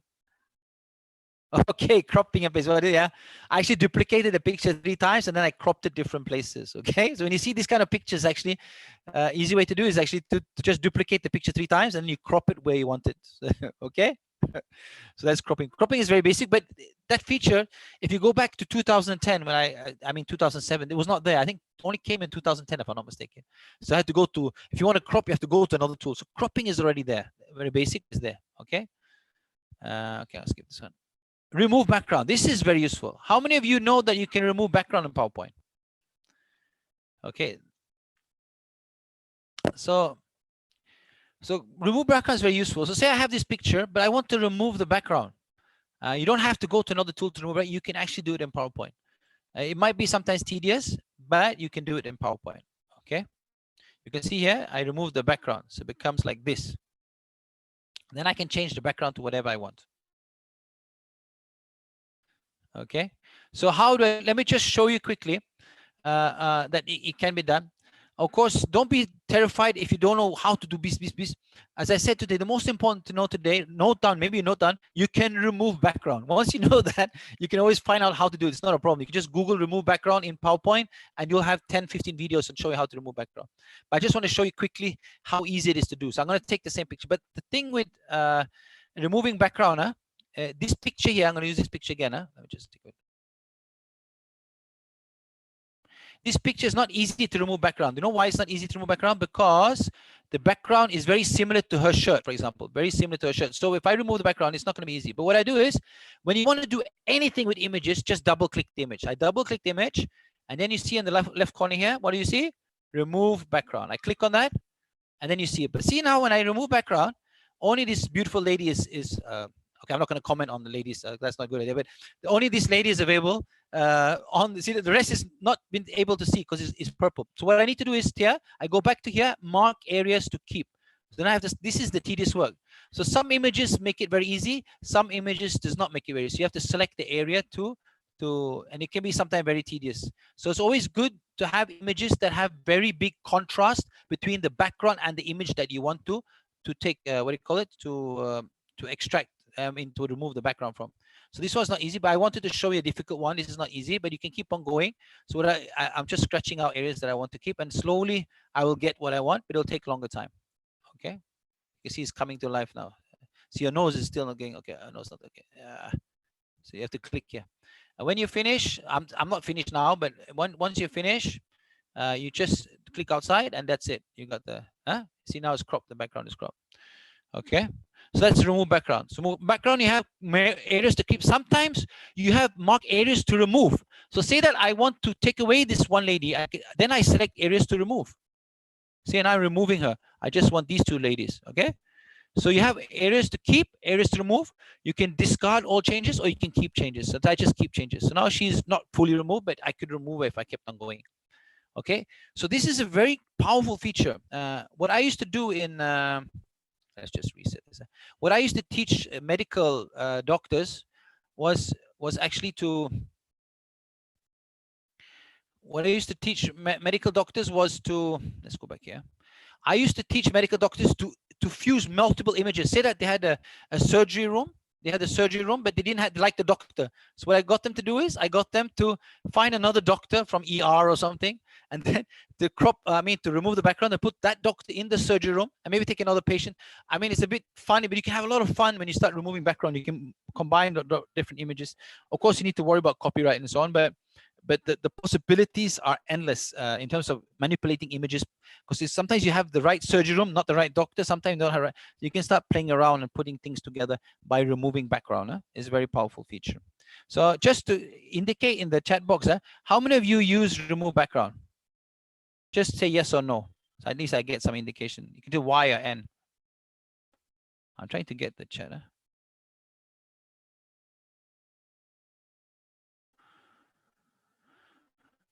Okay, you still use. Okay, great. Never used it. So Mary, think about using it if you need it. Never used it before. So you have that remove background is already there. That's a nice feature. That's good that you haven't used it. That makes my workshop at least beneficial to one extent.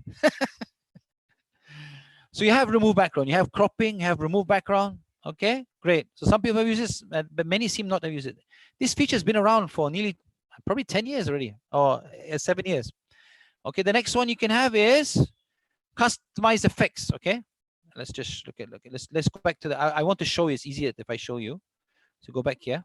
I reset the image. So look here, customize effects. You can customize it. You double click again. Always when you want to find the features for images, just double click it. Ding ding. You get here. So you see here on the left top corner here. I'm here now. Yes, here. You see here you have artifacts. So I can convert this picture now into a look at the picture now. It's going to change. It becomes the drawing. You see that? And then if you want to change, you can change the corrections. You can. Okay, now my computer is becoming very slow. I hope it's not gonna. Okay. So you have corrections. You can change the color. Okay. Okay, maybe I should not play so much. My computer is slowing down. I don't know why. Okay.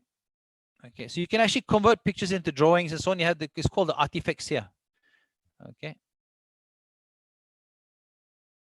Okay, you can see here you have a lot of options. I'm not going to play. Somehow my computer is slowing down, so I'm not going to show too much. But you can actually here look at this, and I'll choose this one now. Look at that. Look at my picture there. Now it's no longer copyrighted because you can't even recognize. I make it blur, right? Sometimes you want to make it blur. So these artifacts is a lot of fun.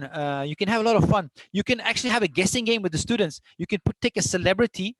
You can take a celebrity and use the artifacts. This one you can ask, who is this? And you can ask students to guess who this is, and then you can undo it, So there's a lot of things you can do with artifacts and have fun and gamify it and so on. But artifacts is quite powerful in PowerPoint. A lot of people don't use it. You can see here the different things you can do.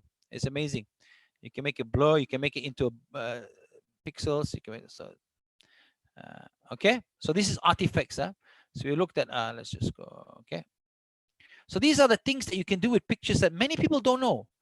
Artifacts. You can see here artifacts. Artifacts, color, you can do the corrections, you can have fun. Okay, so we have looked at 3 things. You can crop, you can remove background, you can have customized effects. So these are 3 things that are very interesting with images. Okay, so are you happy to discover that? So these are things that most people, and it's so easy to use. You can convert your picture into a drawing with 1 click. Okay. So that's why I'm saying when people don't understand, when I say, although I use all the other tools, PowerPoint has a lot of features. I know Keynote has this, but in general, these are features that not even people use. If they start using it, they say, oh, well, this is quite cool. Okay, we haven't started yet. Okay, so this is some of the things. Okay, let's skip it. And of course, you can compress the picture. I'm not going to go through it, but you can actually compress the picture. One of the things that is very important. Okay, let me just do that. I think that's very important, compressing pictures. If you're in medical engineering, sometimes your slides comes up to hundreds and hundreds of megabytes. Medical, they use perfect images. If you use perfect images, sometimes one image can weigh 4 to 5 megabyte, 10 megabyte. And if you have 10 images, already your slides are going to be 100 megabyte. And you don't want to end up your slides being, especially if you upload to the local LMS, if you're using Moodle, the whole LMS, not LMS, your browser might crash and students get frustrated. So being able to compress your images is very important. And when you compress your images, it does not make much of a difference unless you're presenting it on a big screen. If you're presenting for students to study, if they're on the computer screen, it does not make much difference. Let me just reset this picture here. Okay, I just want to reset this picture. So how do you compress? Again, double click, and you can see here in the corner here, there is compressed image. You see that? Compress pictures. Okay, not image. Compress pictures. You click on it. So select here. You see here, there are 2 options here.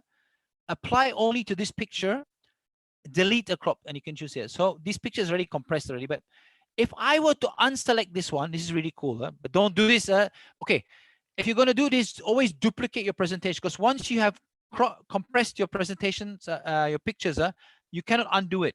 So what is recommended? Remember this, if you want to compress your pictures for your students to make the slides slim, save it as another file. Save it as another, let me repeat, save it as another file, and then you compress it. Because once you compress it, the super high quality disappears. But the thing is, once you compress it, if your, say your slide is 100 megabyte, and you compress it, it might go down just to 8 megabyte, especially if you're using very high-end images. This is very powerful because when you upload to the LMS. So what I'm saying here is, when I select apply only to this picture, only this picture will be compressed. If I unselect this one, it will compress all the pictures on my presentation. All in one click, I compress all my pictures, which is very powerful. It doesn't say that, but actually that's what it does. So it's when you unselect it. But remember, save as another file. So this is very powerful, very easy to compress all your pictures in that particular presentation by just unselecting this and clicking OK. I'm not going to click OK, but if I click OK, it will compress all my images and all my slides. Just like that. And you can cut down your size tremendously, especially if you want to share to students, you want it to be light. That's a very easy way to do it. Okay. So okay. So that's compressed pictures. Okay. So that's enough about pictures. Okay. Any questions regarding pictures? Okay. Because I know from my experience working with, especially in the medical field, they use a lot of high-end images, and that can just make your presentation huge. And then you want to share it online. And if you don't have good bandwidth, it's not good for you. It's not good for the student. And you don't need to have high quality unless you're looking at a big screen, a TV screen or cinema screen. Yes, but for a notebook, you don't need. You can save it as a very compressed. It's okay. Okay. So that's pictures. Okay. Very powerful. Okay. So now I'm going to look at shapes. This is where I hope to do a drawing workshop with you. This is where you can really design your own stuff. Okay. Your own stuff. Shapes. Okay. So let's look at shapes. Okay. Shapes. Okay. Okay, so we had shapes here. So let's look at shapes. Okay. So you see this, all this is done with this. All these shapes, you can do the most amazing thing. You see this here? What is this? This is a phone, right? So once you use shapes, you can design all this very quickly. Even this guy here is designed with PowerPoint, just using shapes. All this is just shapes. So then you can make it colorful, right? You customize effects and make the shapes very powerful. Even this character here was designed in PowerPoint. I just wanted to make a point. I designed it with PowerPoint. Okay. So let me just show you quickly, just the proof of concept, right? Let's just go back to this. I'm going to bring it. Okay. I'm just going to show you how powerful shapes and how fast you can design. I'm just going to design quickly now with shapes, hand phone. I'm just showing you just to make a point. So a hand phone here. I'm just going to design a hand phone very quickly. And just to show how quickly you can design. So now the new handphones do not have button, but let's just say we have the old handphone with a button, because it makes it more powerful. Okay. Insert. Okay. Let's go. I want to insert a button here. I'm just going to show you how easy it is to design. Okay.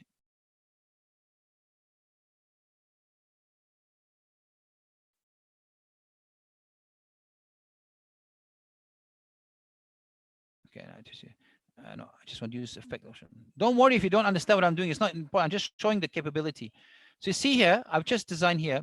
And then what I can do is now I can just copy this one. And I can have my own. So this is not, the background is not nice. I just changed the background. Let's just change the background format. Let's choose some other backgrounds here. This is a nice color. Okay. So you can see I have this guy here. So it's just quick. I'm not saying this is beautiful. We can maybe make it a bit more, maybe use the black inside, stylish, yeah, something like that. You see that? But you see, once you use shapes and you design your stuff, it can be anything from an injection to a car, an engine, or what do you call it? Anything you can imagine you can do with shapes. And this is the power of shapes. I know I showed it very quickly, but I just want you to remember with shapes, you can design the most amazing things because you have, as I said, you have the effects and so on. So shapes is really powerful. And I just want to ask you, how many of you actually design things with shapes, just using shapes?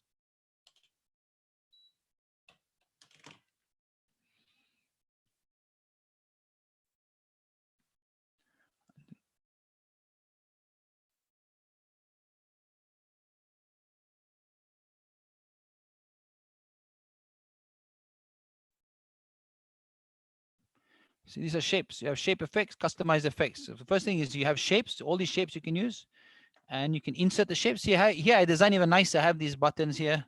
So see here the example.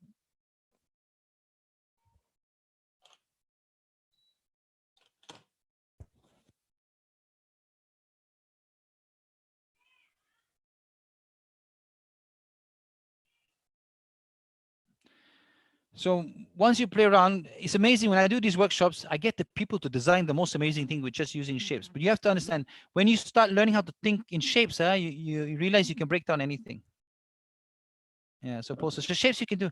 Sometimes you want to have a customized, because once you use shapes, you can change the color. For example, here, if I don't like the phone, I can make it, let's say I want it to be green, I can make it green, I can make it yellow, I can make it orange, I can make, if you use only pictures, it becomes a bit more complicated. I can make it a bit more 3D, you know, and so on. So you can keep on designing and playing. It's fun. You can design the most amazing things just using shapes. Okay, so shapes is very powerful. And then once you've done the shapes, you can see this guy here. I group them, because if you have a lot of shapes, remember always to group them. So let me just go back to my, just show you quickly on how to group. So say here, now I have, if I move, it doesn't move. If I were to resize, I select all and I resize, look at this. This is all messed up. So when you want to resize, you have to group them. So I just select all, right click. Okay, right click and then click group. So when you click group, they're all grouped. So now what happens? Look when I resize. They resize nicely together. Okay. Just to show again how bad it looks when if I select all and I don't group them, when I resize, it goes, this is all messed up. So what's important to do is always when you have a lot of shapes and you join them, you group them together. You group, boom. So when you resize, they resize together. Because this is something, a lot of people, they use these shapes, but they don't group them. So always remember to group. If you want them to be same functionality when you resize them. Okay. Okay. And this is something that 99% people don't know. It's called edit points. And this is how I created the Yoda guy, is that you can actually create your own shapes. Okay, I'm going to show you now. This, I think this is from 2013 or 2016 above. Okay. Okay, let's look at this guy. Look at this guy. Okay, I'm going to show you something now. You're not going to believe what I'm going to do now. Let's see if it can be done. Format, edit shape, edit points. Look at this. Look at that. You can edit points here. See, people don't know this, that you can, I'm not saying this is nice, but you can create your own messed up. Say something broken. Look at that. You say, okay, this is not a nice example. I'm just gonna have some fun. I just enjoyed the fun. I just want to show you something. Say that you want to create a new character. Okay, I make it black. I use I go to format, edit shape there. Oh, sorry. Edit shape, edit points. Edit points.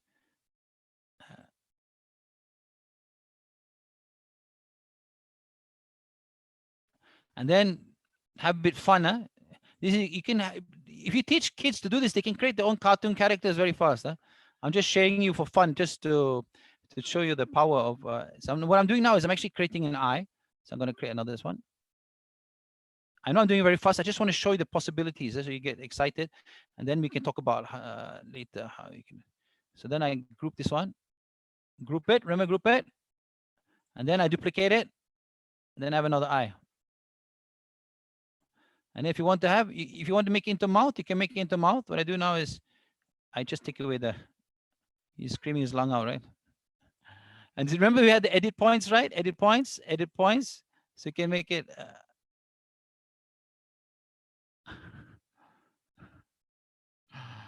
So I created my own character very quick. I'm not saying it's nice, but this is just some examples. When you start editing points, you can get kids, especially to design all these characters very fast, come up with their own little unique. Because what we do in this generation, we want them to explore the creative mindset, and this is where shapes and so on can enable that. Even if you cannot draw, you can create the most amazing stuff within a few minutes if you understand the power of thing. So I just want to, in the chat box. Okay, sorry. Let's go back to the thing here. Okay. I still have problem with this chat box. It just, when I go to the PowerPoint, it disappears. So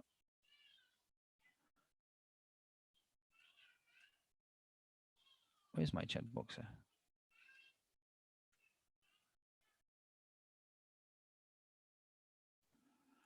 Okay, my chat box is not appearing. Okay, there it is. Okay. Okay, you couldn't find edit points. Okay, please show again. Okay, I'm going to show again. No problem. Okay, let's go back to the exit here. Edit points. First, you have to have a shape. You said, let's just start again. I select the shape. Say I have a square. I select the square. Okay, that one I'm sure you can do. You click on the square. You click on the square. I click on the square. You see here on the left side here, edit points. This one you cannot edit. Why? Because it's in the text mode. So I select it again. When it's not in text mode, I can edit now. I go to edit shape. I see edit points. Sometimes you don't see it because you're not clicked correctly. Okay. You see that? I'll do it again. Click on the item. If I double click, it's in text mode. I'm adding text, so the edit points will be blocked. But if I click it once, you go to edit points, you go edit. This only is not for images, only for shapes. Okay, you cannot edit points on images, only for shapes. I click edit points, and now I can start selecting the. Okay, but don't worry if you don't get it, Google it. You will find it definitely. I might create some videos on this, but it's anyway. It's recorded. You can watch the recording again. Hopefully, you get it if you watch the recording. Okay. Yes, as Kola says, a fusion of critical and creative thinking. This is very important for applying. This is when I teach drawing. I apply critical thinking and creative together. When you apply it together, I call it the Leonardo da Vinci Code. It's a real Leonardo da Vinci to become the Da Vinci mindset, the ability to visualize and be able to illustrate your ideas to such a level that people can understand them. Yeah, and we think we need to play with PowerPoint more to see all these options. They are, but we never use them. Yes, Irene, true. Okay, so this is we have to go a bit faster now because I want to cover a few more things. Okay, so I'm just going to share with you now. We can't do hands-on. I mean, not hands-on, but I'm showing. Okay, so you can see here. You can also trace. These particular 3 items allows you to draw. So if you have a, what do you call it? You have this Wacom board or whatever. You can draw with a mouse, but it's not easy to draw a mouse. But these 3 items in the shapes allows you to draw. So you can draw. So you can trace. If you want to trace the heart and so on, you can trace. Okay, you can merge shapes. You can see here. Look at these shapes here. I create the Batman sign by using merge shapes, using subtract. We can't go through this now. I'm just showing you. This is what you can do using merge shapes. Okay. I think I want to show you that. That was too nice. So you can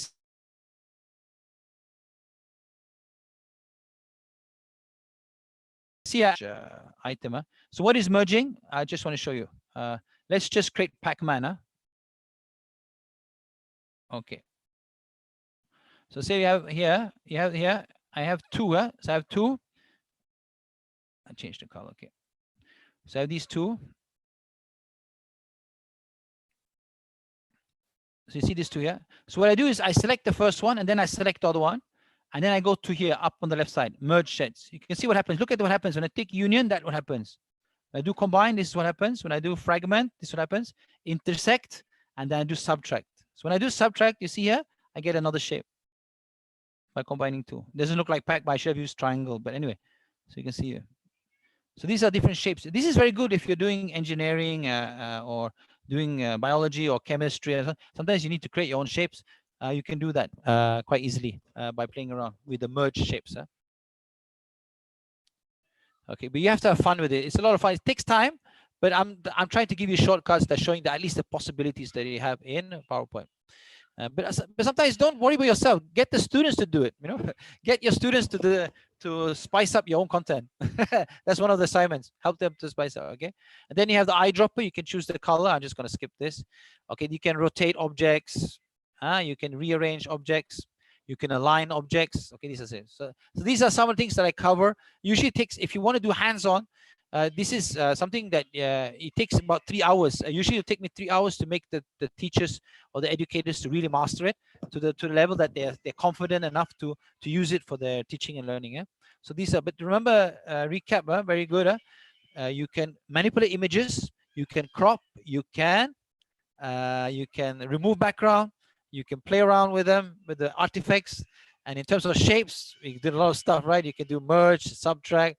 You can do there's a lot of things with shapes. Shapes is very, very powerful to design, because if you think in shapes, this is also critical thinking. You're learning critical thinking at the same time visualizing, breaking everything into shapes and designing your own stuff. Okay, so that's what I'm trying to say. PowerPoint is actually a very good tool to design awesome graphics. Okay, you can use Canva. Okay, forget about that. Okay, transition animations. You can do a lot in animations. I want to focus on one thing. Transitions, animations, fine. I want to focus on animated GIF, because that's something that this is only in 2019 that you can do animated. I'm just showing some examples of this one I did was done 13 years ago in PowerPoint. The one I'm going to show you now is a video on how you can do a lot of amazing animations. But this is I got a challenge and I didn't have a team, so I just had to do it in PowerPoint. So basically, to show milestones, what I did is you can see here, the globe is jumping over, the globe comes there and it jumps over every hurdle, and every hurdle, the milestone will come up. Okay. This was already done in 2008. This was from 2008, yeah. So this you can already do in 2008. But it's not about, the thing is the possibilities. So for those people that don't have the skill to use more advanced tools, this PowerPoint can do the basic stuff, you know.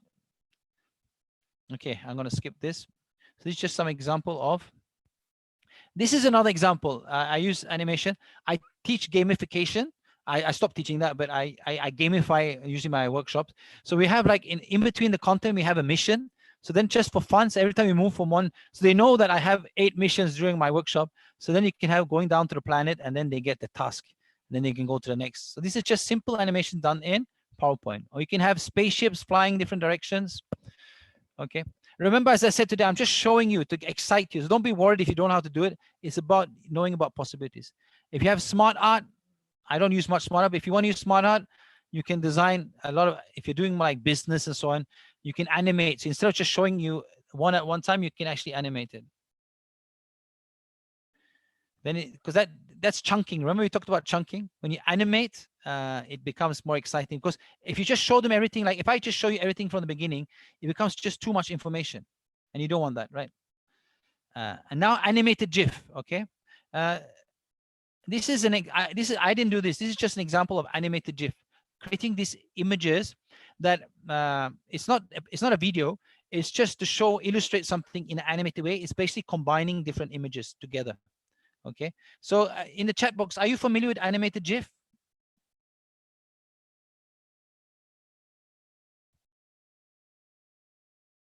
Okay. But you've seen, a lot of time in PowerPoint, you see something, these pictures that move and so on, right? Actually, animated GIF is just a few images put together, but you can do it straight in PowerPoint now. What you can do is you can just create a few images together, and you can save it as the animated GIF, and you can share it on social media, but more important, you can share it in your slides. So I want to show you an animated GIF I did yesterday. It took me about 1 hour to do. I'm going to share the whole process I did and show the output. Okay. It's a bit more of fun. It's not so serious, but you will show you. But the good thing is you just do your PowerPoint presentation. You save it as an animated GIF. You don't save it as a video. You don't save it as a slide. You save it as an animated GIF. Okay. She said he didn't know about Smart Art is there, but Smart Art is challenging to put in text because it keeps on adjusting. Yeah. But Smart Art has a lot of good designs. Okay. Okay, don't worry. Nomsa says I'm so ignorant. No, don't worry.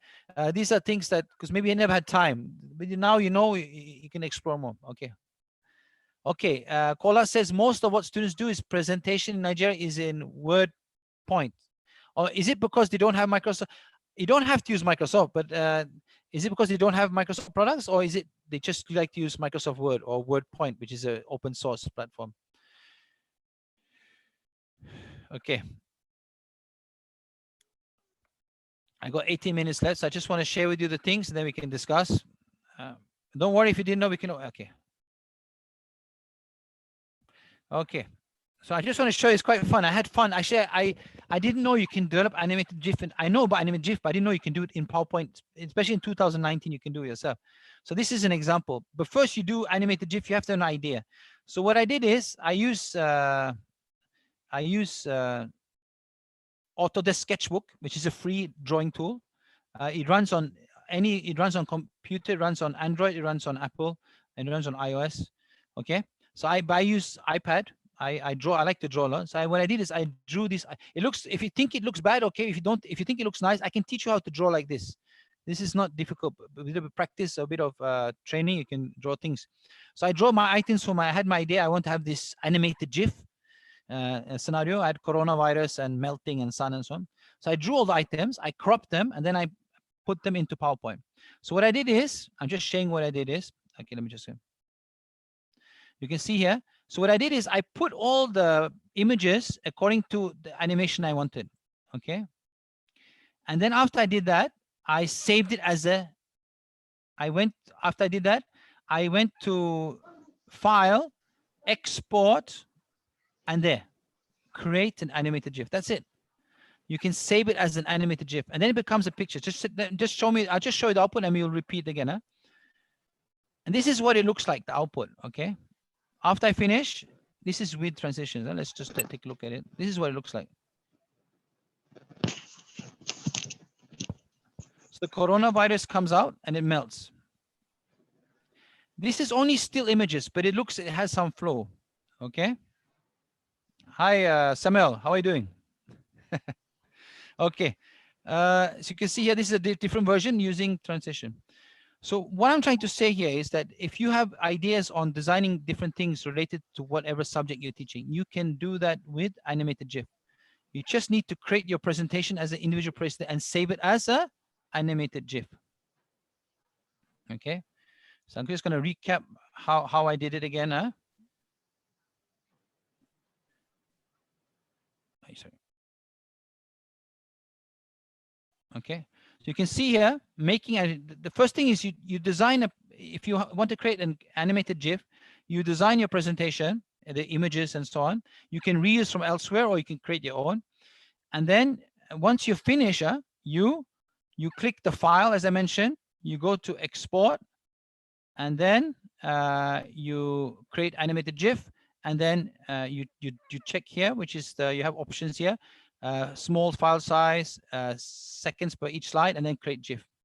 Okay, so this is a possibility to create images that you can import into your presentation. Not only reuse, but you can create your own. Okay, this is a bit advanced, but I just want to share. I want you to know that this feature is available. That at least in PowerPoint, the latest one. And then the last thing we're going to cover today for the next 10 minutes is I want to add audio. I want to create a presentation or generation. So you can do that in PowerPoint also, and you can publish it as a video, and you can what do you call it? Make it available as e-learning content. Okay.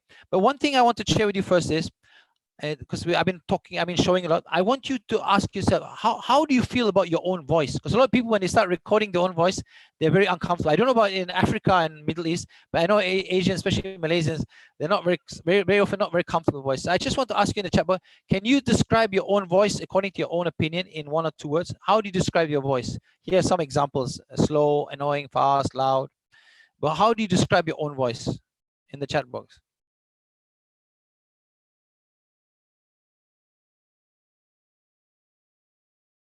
Okay, loud, slow and boring. See, it's very interesting, you know. This is normal, because if you want to do e-learning, you have to get comfortable with your voice. Huh?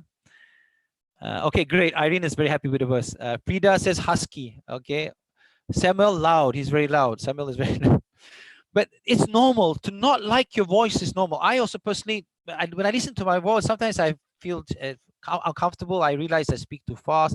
So it's normal not to like your voice. It's just, so don't be stressed if you don't like your voice, or you're uncomfortable with your voice, or you have some negative perception on your voice. Okay.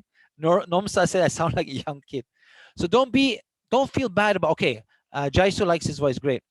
Don't be uncomfortable with voice. Even if you don't like your voice, you can always work on it, whether you want it to be more passionate or and so on.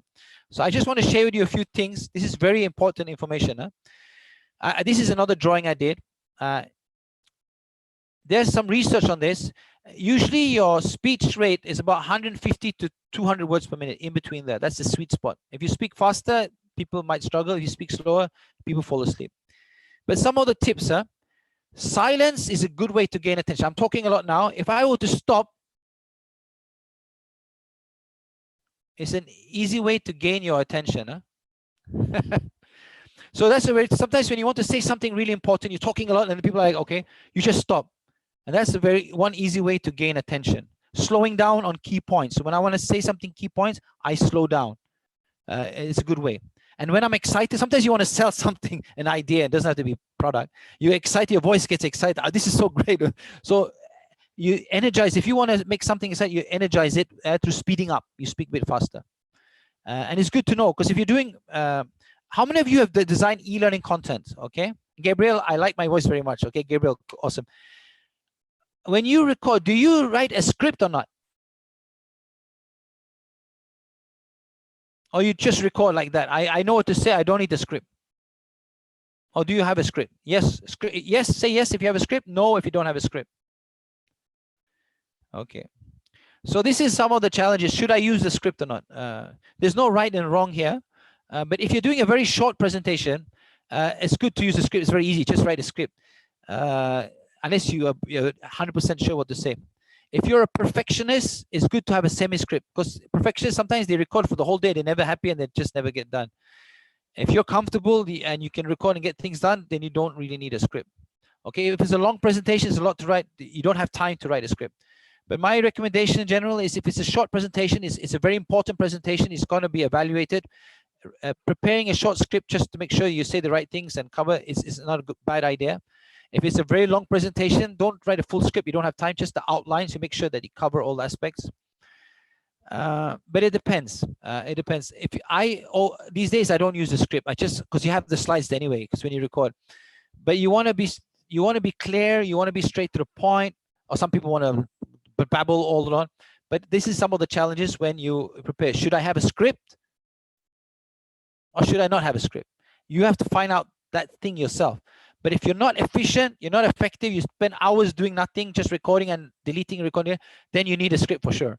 But if you can get things done and the students are happy and they understand what you're saying, then maybe a script is not necessary. Okay, so these are things. Okay, so I want to share with you something very interesting. This is from TED Talks. These are the 10 TED Talks on education. Ken Robinson, he speaks at the rate of 195 words per minute on average. Yeah, so it's a good, so if you speak if you know your pace, average pace, it's easy to write a script, because you already know. If I gotta say here, if I know I'm speaking at 150 words per minute, if I'm going to speak for 3 minutes, if I write, the most I can do is 150 words per that 3-minute session. So if I write a 1,000 word script, it's too long already. So that's the good thing about knowing your average pace.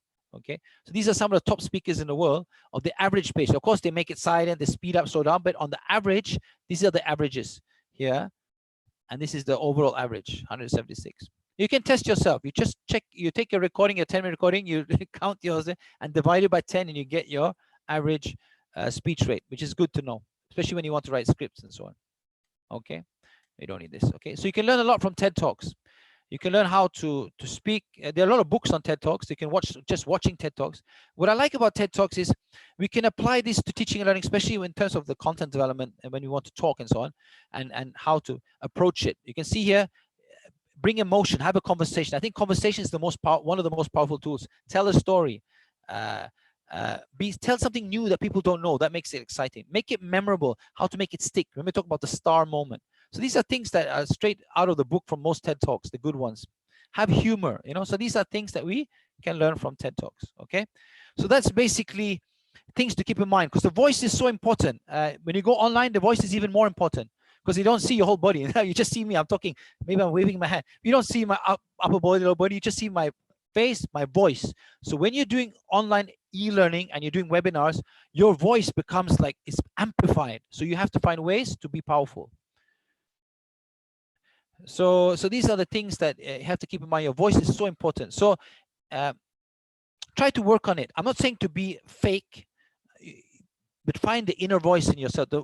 When you're passionate, because everybody is passionate in something. If you can bring out that passion in your voice when you teach, it becomes such more inspiring than just reading out loud. And you know, today I could speak like this today. You know, I'm going to teach you how to record a slideshow. Okay, we're going to the next slide. Okay, are you okay? Okay. I mean, it doesn't. So you have to try to find yourself. At the same time, you want to be energized, but you don't want to take away yourself. You want to be yourself. At the same time, be passionate and engaging. And it can be calm. You just have to find yourself. Okay. Okay. So the next 5 minutes, we don't have much time to cover. But the good thing is I've actually exposed you to things that takes one day.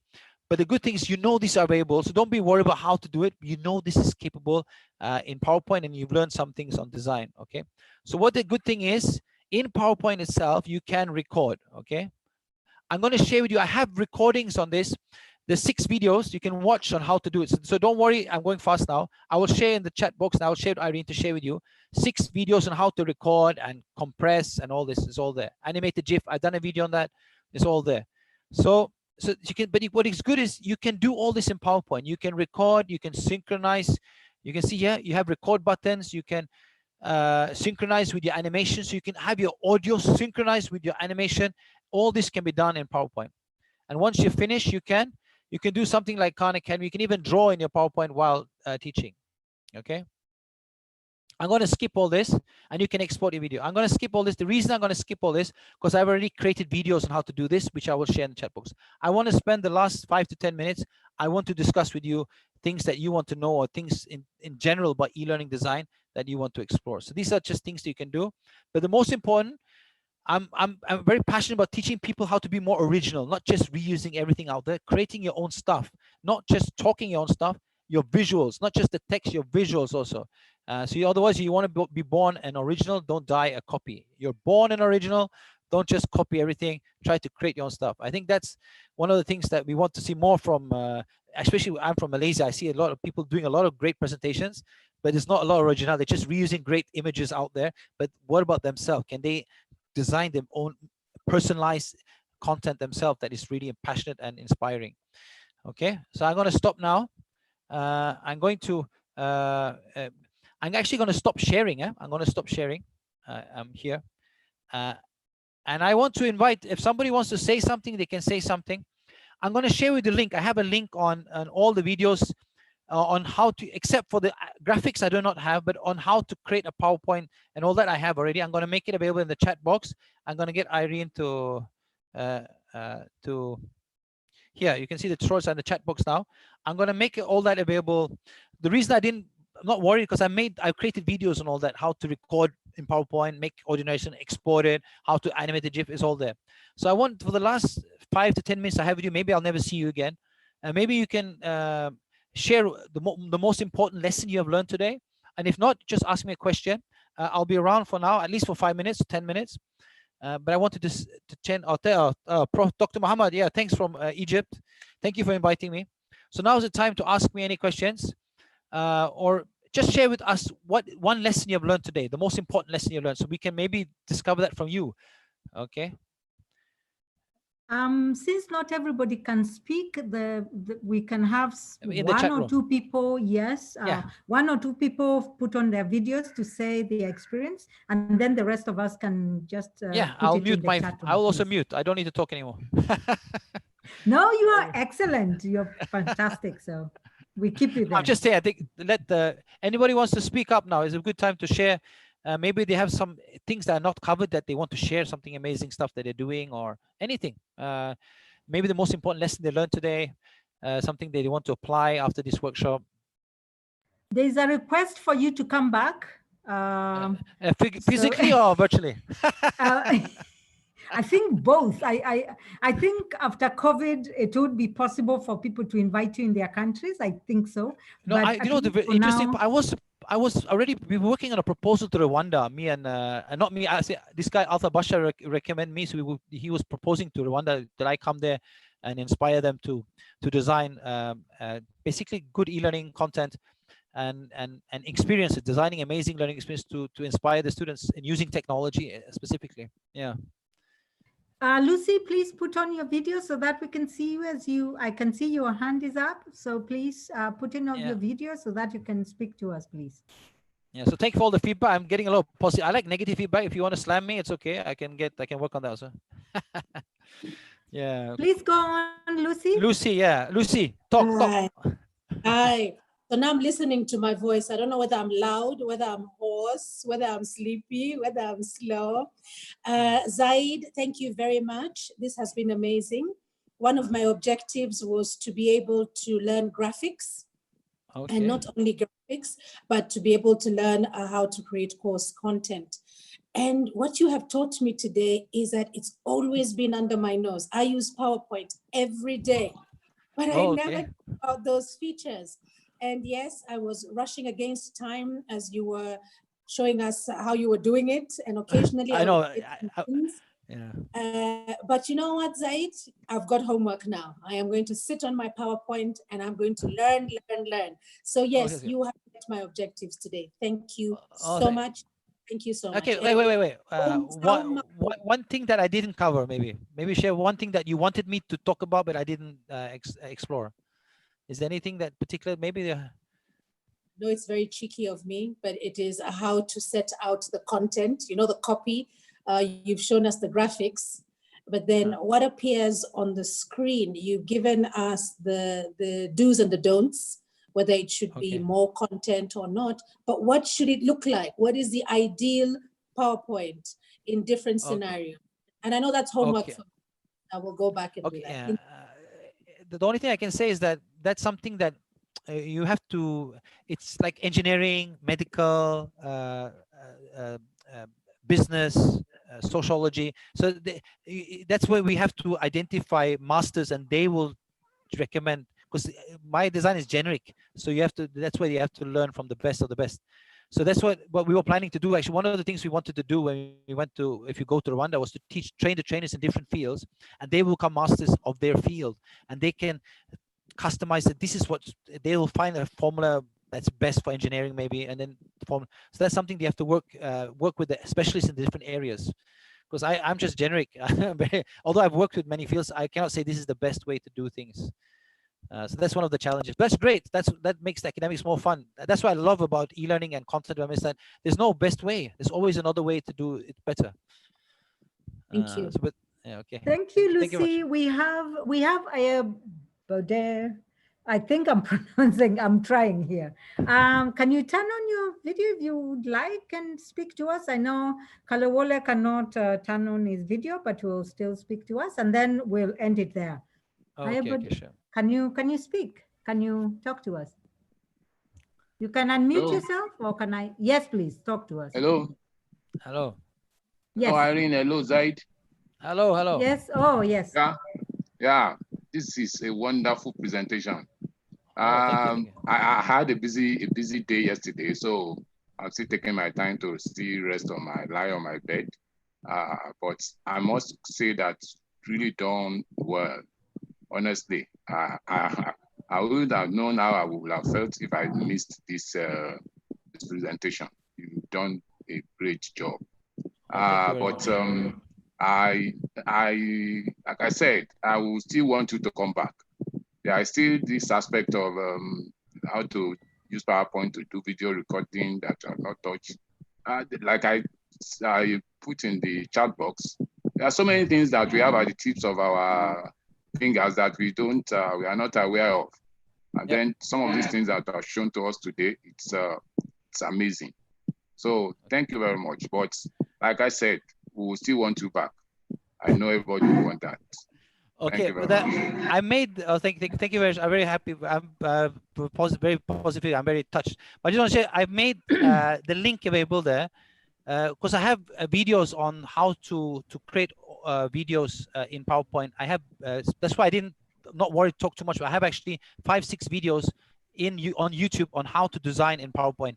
The what do you call it? The record and then publish it and then animate. It's already there. So if you go to the URL later, maybe you can check it out. For those who want to have homework, if you get any homework. Okay.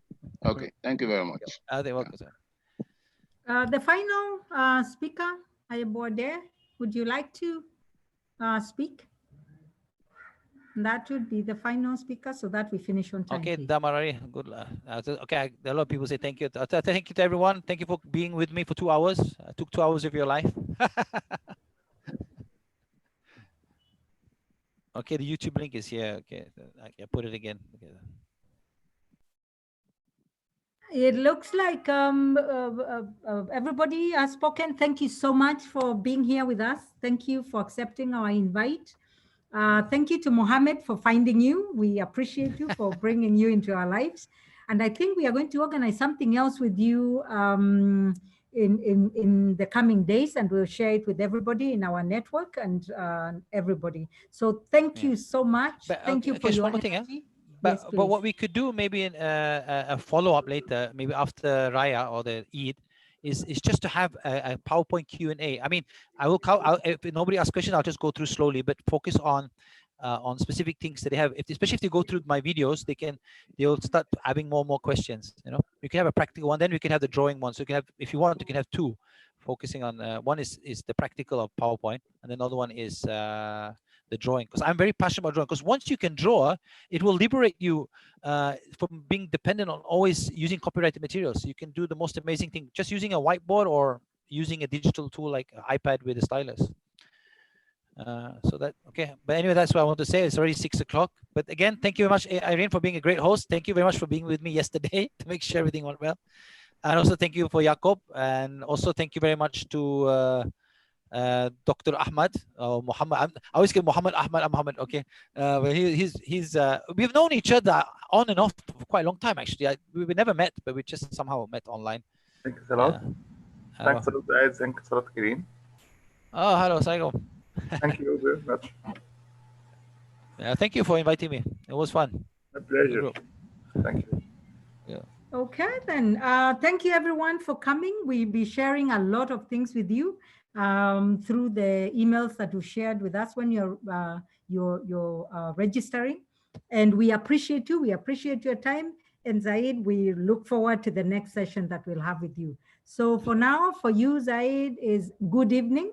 For the rest of us, it's good afternoon, and some of us, good morning. So enjoy your day, wherever you are, or your evening, wherever you are. Thank you very much from Emerge Africa, and we look forward for the next webinar. Bye for now. Okay. Yeah, thank you.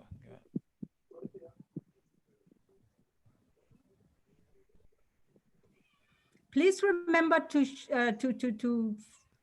fill in the feedback form. I've just shared something that we are going to have the next time. This is what is coming up. And please give us your feedback, because this feedback helps us in organizing for the next one. So this is what we are going to have on the 27th of May. So if you're able to join us, that will be great. Bye for now.